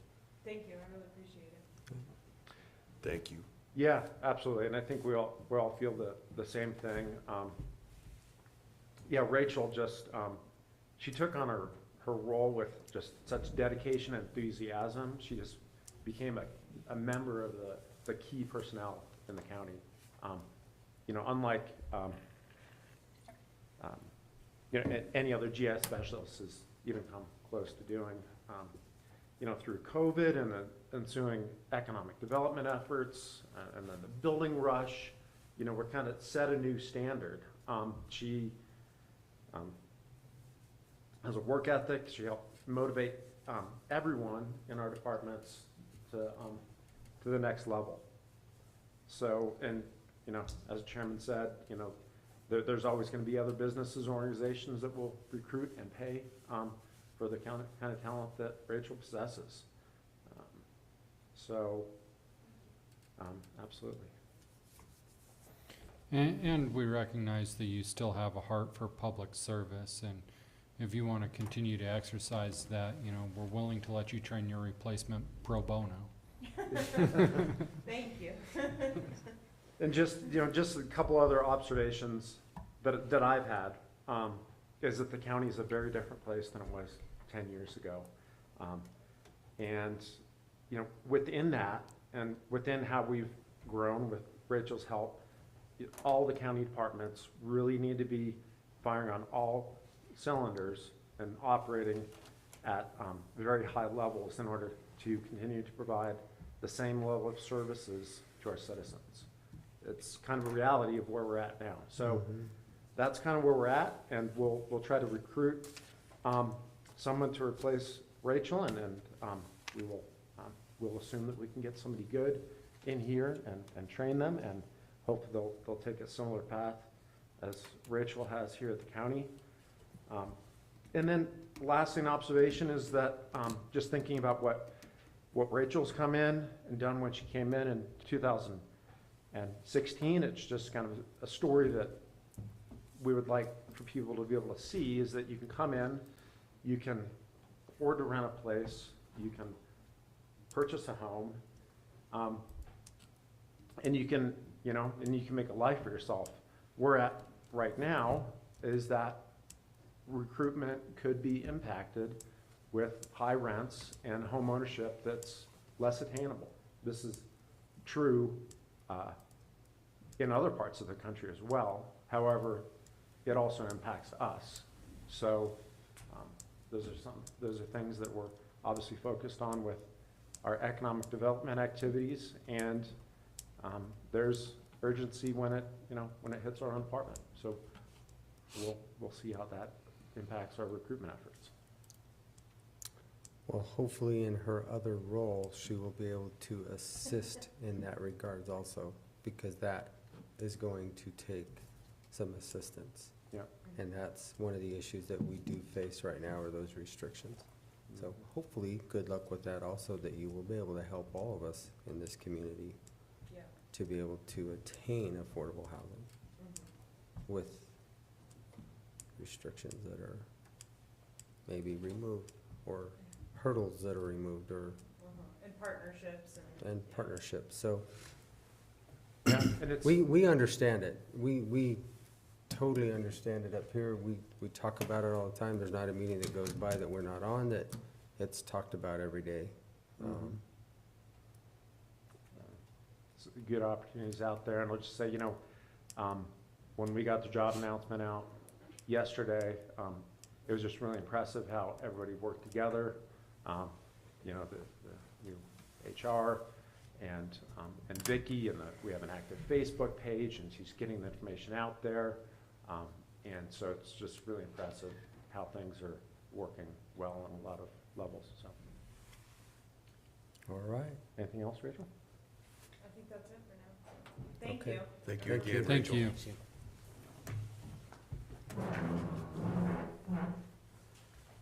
Okay, unfinished business, Shaq. We already took care of one. We did letter of support for the USDA Lfpp. We have another letter of or not a letter of support. It's basically We have a request to waive fees at the annex.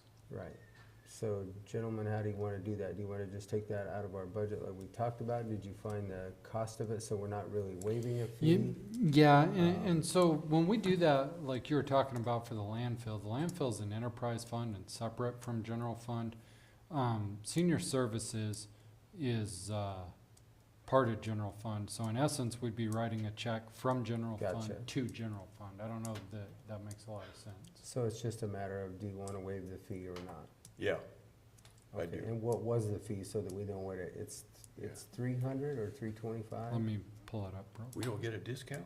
I don't think we get any discounts. We would be waiving the fee minus the cleaning deposit. Commissioner Copenager, thoughts?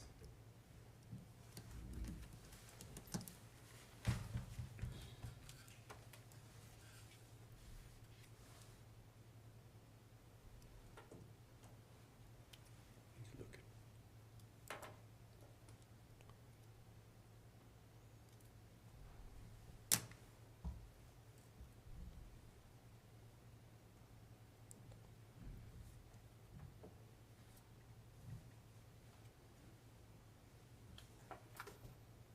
Better waive that fee before it goes up.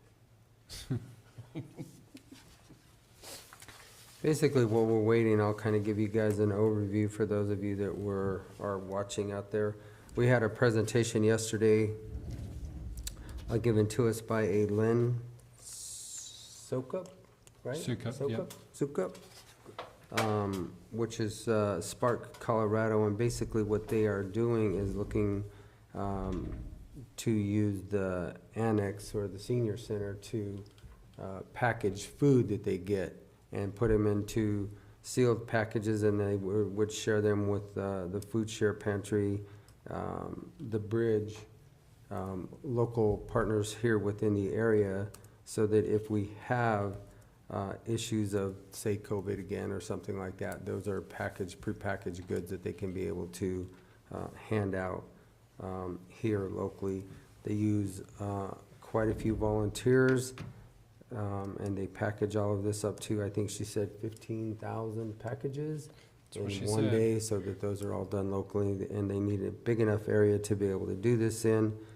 And then she gave us a few websites for Spark the Change in Colorado, and that can be sparkthechangeincolorado.org if you're interested in looking it up.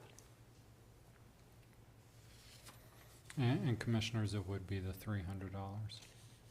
Okay, so basically we're being asked to waive the $300 for the use of the facility that day so they can prepackage food for the area. And you can also volunteer. Volunteers are at least 55 years of age if you're interested, but that is not an absolute requirement. And anybody that's willing to lend a hand.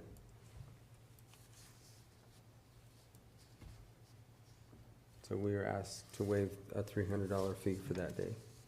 Move we waive the fee for the prepackaged food. I can't remember the name of the organization. Spark Colorado. Spark Colorado. Second. Okay, so it's been moved and seconded to waive the fee for the Annex for Spark the Change Colorado for the Harvest Pack. And the dates we did not have secured. That will have to be scheduled with Jonathan. Anyway, all those in favor? Aye. Aye. Aye.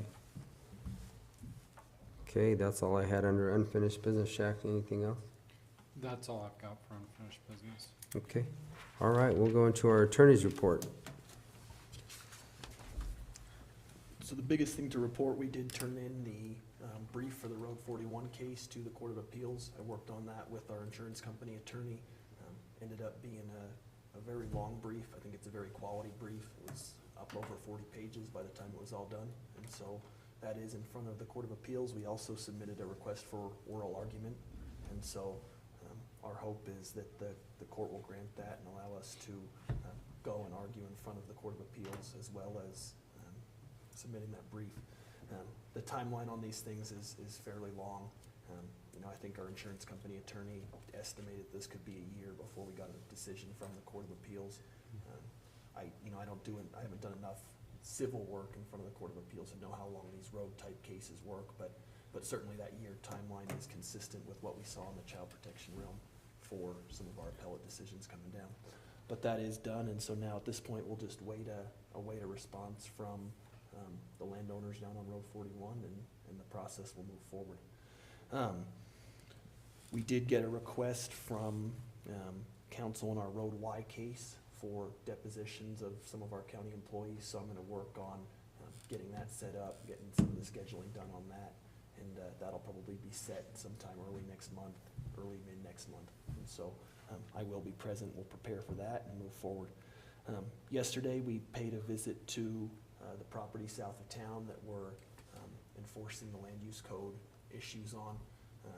It's been a month now since the court issued that order, and that landowner was served with that order requiring him to clean up his property within 30 days. We did take a trip, Shaq and Don and I took a trip there yesterday. The property is not clean. It's one of the worst that I've ever seen in the county. And so with your guys' blessing, I'm prepared to move forward with a contempt action. Basically what we'll ask is that the court impose some sort of a jail sanction and possibly additional fines until this property gets cleaned up. Nothing's been done, and so that's our next logical step at this point. So unless anybody here has an objection, I do intend to get that filed today. We went down yesterday so we could get the proper affidavits done so we can move that process along. Okay. Along those lines, there has been a law change in Colorado pertaining to land use violations and how we go about enforcing those. That came down in the middle of March. I just became aware of it. In the past, we could prosecute land use violations sort of on two realms. We could either go a civil realm and look for the impositions of fines and other civil type remedies, or there was an option to proceed with a criminal action, in essence, a Class 3 misdemeanor that then would result in possible jail sanctions. They have taken that Class 3 misdemeanor option off of the books. And so now, as of March 15th, our land use remedies are going to be civil in nature, fines and those sorts of things. It doesn't necessarily mean that jail comes off the table, because in essence, you still could get a court order for a property owner to clean up their property. And then if they didn't follow that court order, certainly contempt could be brought. And if they had the ability to clean up their property and they didn't do it, a jail sanction could be imposed through that mechanism. But it's not a criminal type prosecution anymore. That's not on the table. So fairly significant change, and I don't know that it necessarily will preclude us from enforcing our land use code. I mean, as we've talked about in the past, the civil penalties for land use violations are very stiff. You talk about the upfront fine of $1,000 plus $100 a day for each day that property's out of compliance. That still remains, and so there's still significant penalties on the books. The last thing I have to report, our Social Services Department closed out our longest standing child protection case. One of the most difficult cases that I've seen since I've been here. We opened that case back in 2016, and we just closed it out. And so, I would just like to commend our child protection staff for the job they did on that case. There was a lot of work and a lot of time and a lot of effort by a lot of different workers that was put into that case, and hopefully we achieved the right result. The child is home with the parents. But again, very challenging case, and I'd also just like to commend our Assistant County Attorney, Stephen Tarnowski. He did a great job in working that case over the course of the last year and getting it to its conclusion. So hats off to all of them. It's been a long road, but we did finish up with it. All right, good deal. Thank you, Ian. It just seems bizarre that we sit in court for 6 years and the turnover that we could possibly have and to still get a court, something to happen. I mean, it seems like strategies and tactics of how they go through this process just has nothing to do with the speedy trial. Yeah, well, and has absolutely nothing to do with that. And what I can say is, there are timelines, and especially in the child protection realm, there's a goal to expedite these cases, especially with young kids. 6 years is not expeditious. That's absolutely true. And I will also say that the circumstances in this case were incredibly unique. Right. There was nothing typical about this in terms of the facts of the case or how long it took. This was one of those cases that, for a lot of different reasons, it took a long, long time. All right, thank you, Ian. All right, James Dietrich, come on down. I see that you sent us a letter this morning.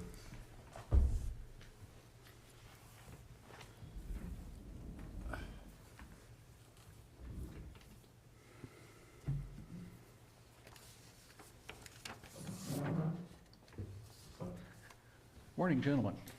Good morning. Yes, you referred to a letter that I just got this morning. This has to do with the support for the Colorado Strategic Wildfire Action Program that I reported on last week.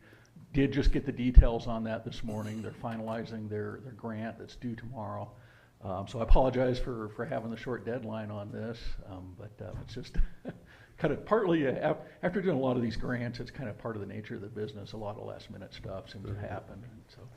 And so anyway, that's what this letter is for. It's a letter of support for the Colorado Strategic Wildfire Action Program, the landscape resilience investment within Southwest Colorado Rocky Mountain Restoration Initiative landscape. So there's a lot of things that are kind of coming together here on this. This fits in with the RMRI, which I just talked about, and that's the Rocky Mountain Restoration Initiative. What this really gets at is doing the cross-boundary treatment. So there's a strong emphasis on getting out and reaching private landowners and trying to help them do the work that they need to do on their property. And they would be responsible for paying the matching fees on this grant if they're successful at this grant. The grant request is for $1 million, which sounds like a lot, but really when you're doing work out on the ground, you know, especially doing any of the hand work, anything like that with logging crews, it doesn't go very far. So anyway, hopefully this will be the beginning of something that we can continue to tap into in the future. So, and that is the request today, is just for a letter of support for this grant application. I would mention also that this will work through the Mancos Conservation District. We had a discussion on whether or not the county wanted to take this on, or whether it'd be more appropriate for the Mancos Conservation District. They have the horsepower to do it. They had the interest in doing it. I think we've got the same. We felt like at this juncture, because the grant required a government entity to take it on, we felt like it would be good to partner with the Mancos Conservation District on this one and let them administer this grant. Okay, questions, commissioners? No. All right. Then I will look for a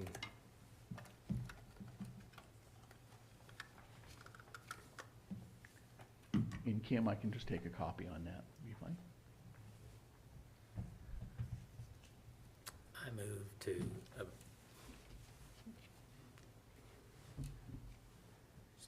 sign this letter of support for the Mancos Conservation District submission for the Colorado Strategic Wildfire Action Program Landscape Resilience Investment Grant, I guess that would be. Second. Okay, so it's been moved and seconded to sign the letter of support and sent to the Colorado Department of Natural Resources, to the CO Strategic Wildfire Action Program Landscape Resilience Investment for the Mancos Conservation District. All those in favor? Aye. Aye. Aye. Thank you, gentlemen. Also wanted to let the commissioners know that we've been invited to participate in the Section 106 process. This is an informal presentation. This has to do with the Yellow Jacket Flodine Park grazing reissuance. So this is scheduled for May 19th at 9 a.m. To 10:30 a.m. And it will be a Zoom meeting, so I can send the commissioners all a link for that. So what we will do is we'll visit with the State Historic Preservation Office and the President's Advisory Council on Historic Preservation. And we'll talk about the situation that we've got out there, what it's going to take to inventory, at least from their perspective, and possibly some mitigation actions that we can maybe get into place out there too. So should be an interesting process. So I'll make sure the commissioners all get an invite to that. And then want to let the commissioners know that we did get the 2 grant applications submitted for the Paths of the Mesa Verde Trail. The MMOF grant applications were both submitted. So we're in a waiting process for that, and I will be continuing to pursue any additional grants that there are out there. We've got a couple of them that seem like they might hold some potential still, so we will just continue to, all we can do is keep applying, so we'll just keep doing that. So. Other than that, I guess that concludes my report for the week, unless the commissioners got anything for me. Okay. No, thank you. Looks like none. Yeah. Very good. Thank you, James. Thank you, gentlemen. Appreciate it. Okay, Shaq, we'll go back to you and let you finish up with what you had to bring forward. Thank you, commissioners. I got an email from Andy Carter, as I told you a couple of weeks ago, when we discussed the potential to use the Conservation Trust funds to do other upgrades at the fairgrounds. One of the things that has been discussed long-term is putting in a solar field big enough to offset the load that the county uses to, in essence, eliminate electric bills in the future.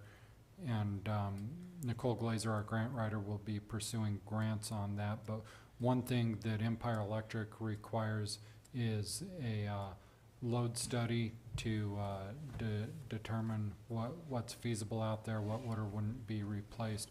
They have received a quote back in the amount of $8,000. That is in my purview to approve that. However, we haven't budgeted a line item for that, so I just wanted to bring that to your attention because it will require a budget amendment when we do other budget amendments, and so I just want to see if there's any objections before I approve that.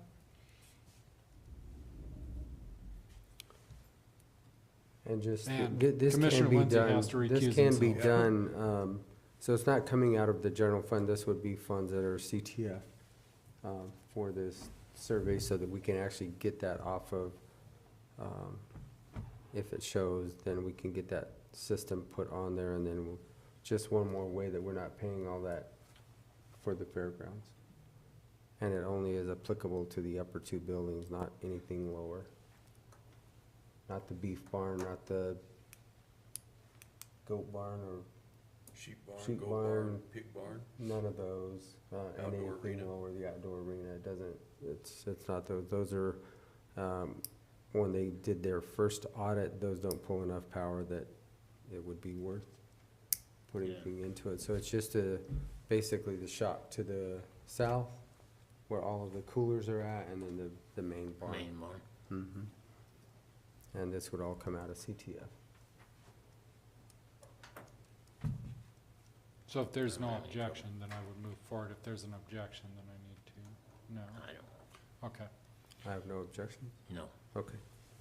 All right. Okay, and then,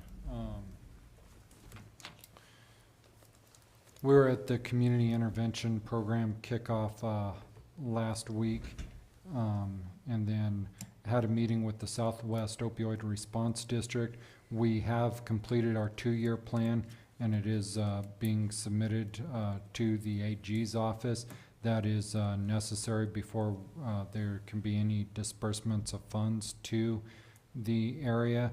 I did get an email from Heidi Williams in the Attorney General's office last night that said that we should be expecting our opt-in, opt-out paperwork in the next week or so.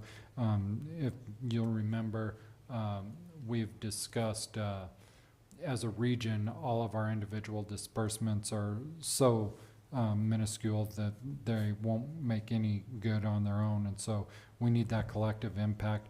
The money to opt out and have that money go, or the paperwork to opt out and have that money go directly to the region should be forthcoming in the next week or two.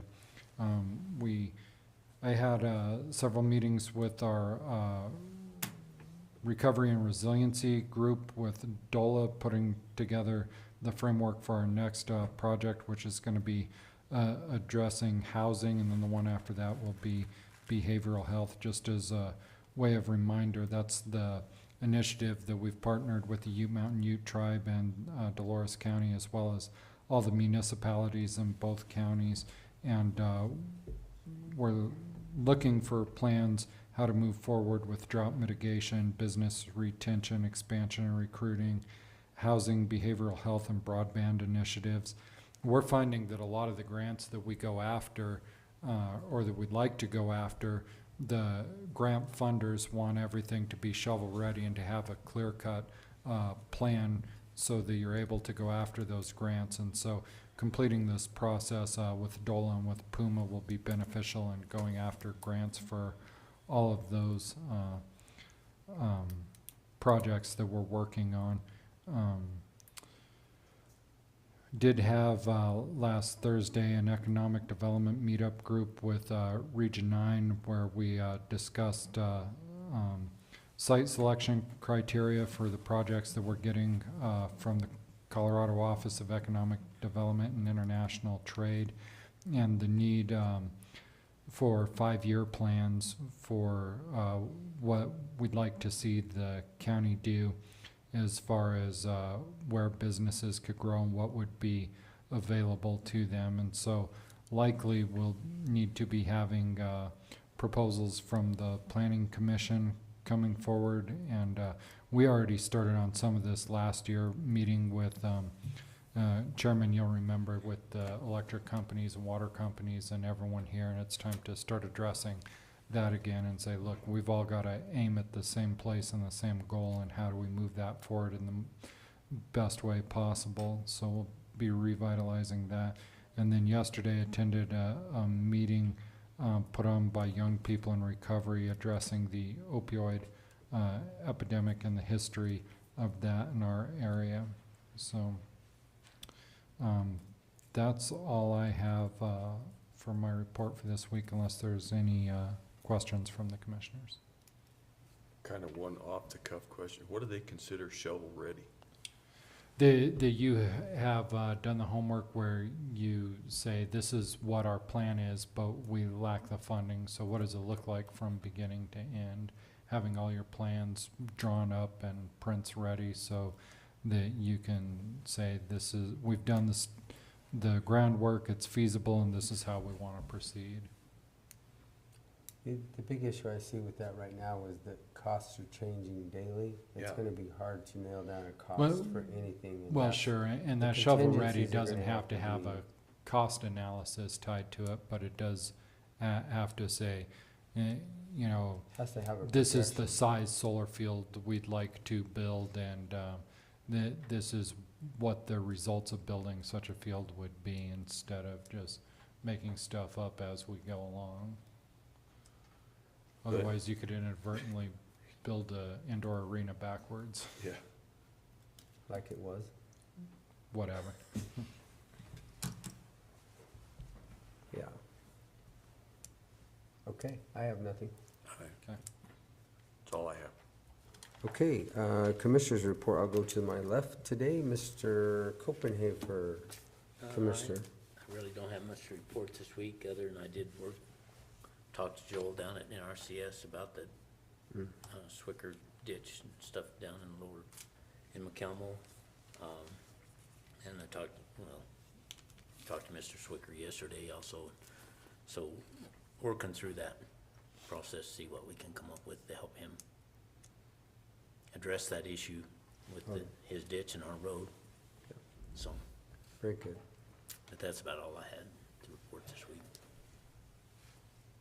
Commissioner Lindsay. Yeah, not much to report. I did have a couple of meetings along the way.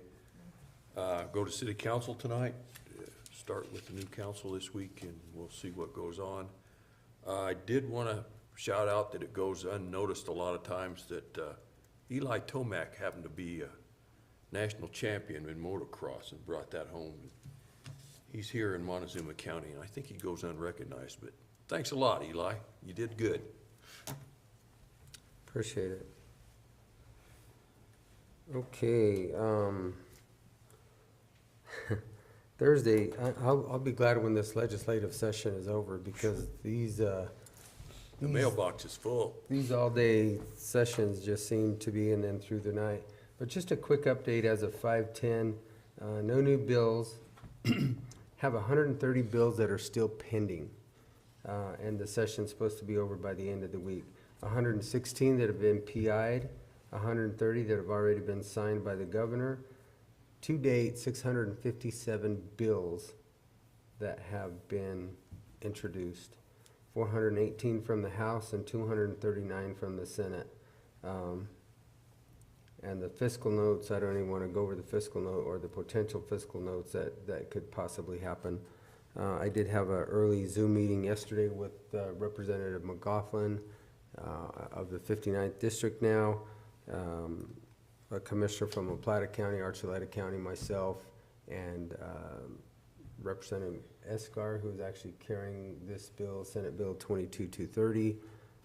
There were a few changes on there, a few amendments.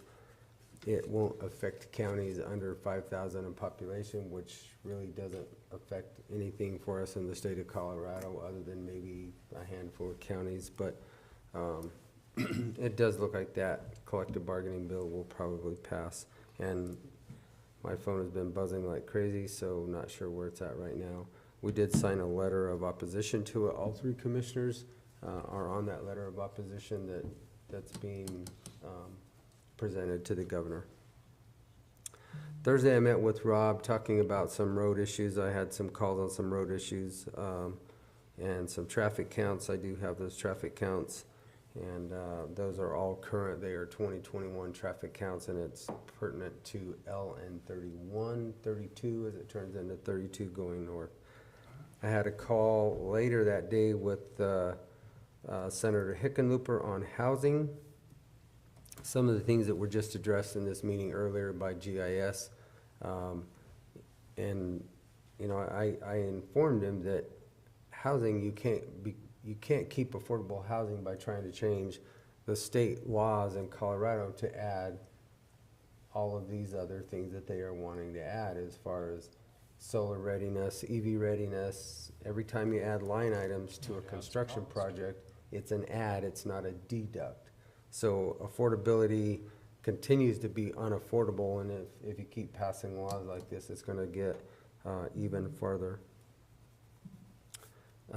Saturday, attended the 12 Hours of Mesa Verde race.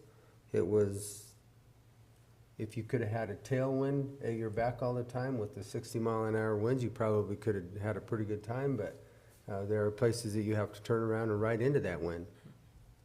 Makes it a little bit difficult.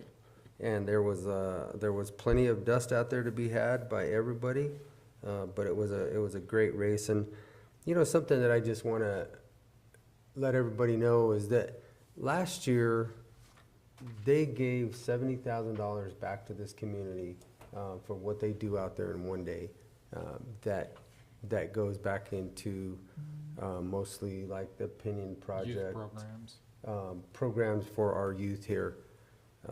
In 2020, they didn't even have a race in Shack. I want to say they contributed $40,000 that year. So it's a very big deal for this community and what they give back to it. That's a lot of dollars.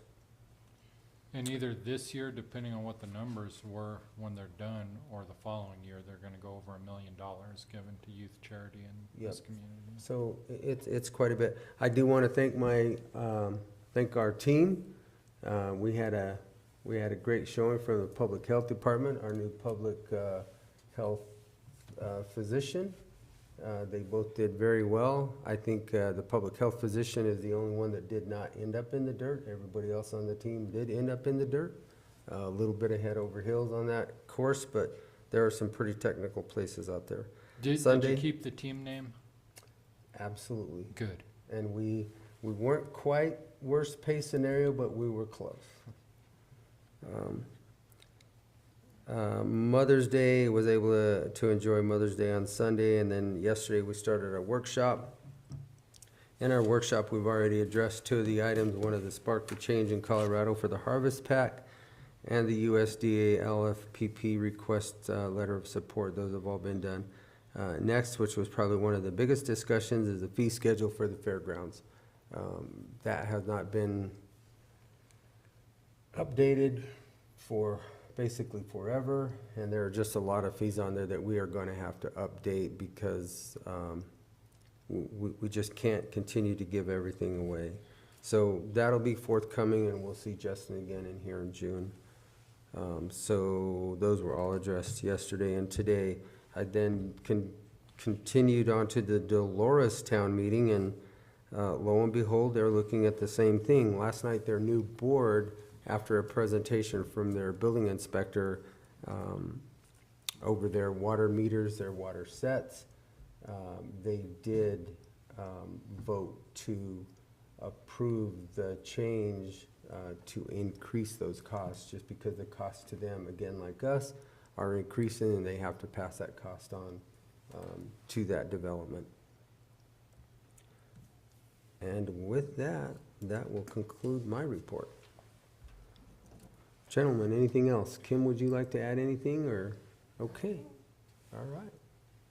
Motion to adjourn. Second. All right, it's been moved and seconded to adjourn this meeting. All those in favor? Aye.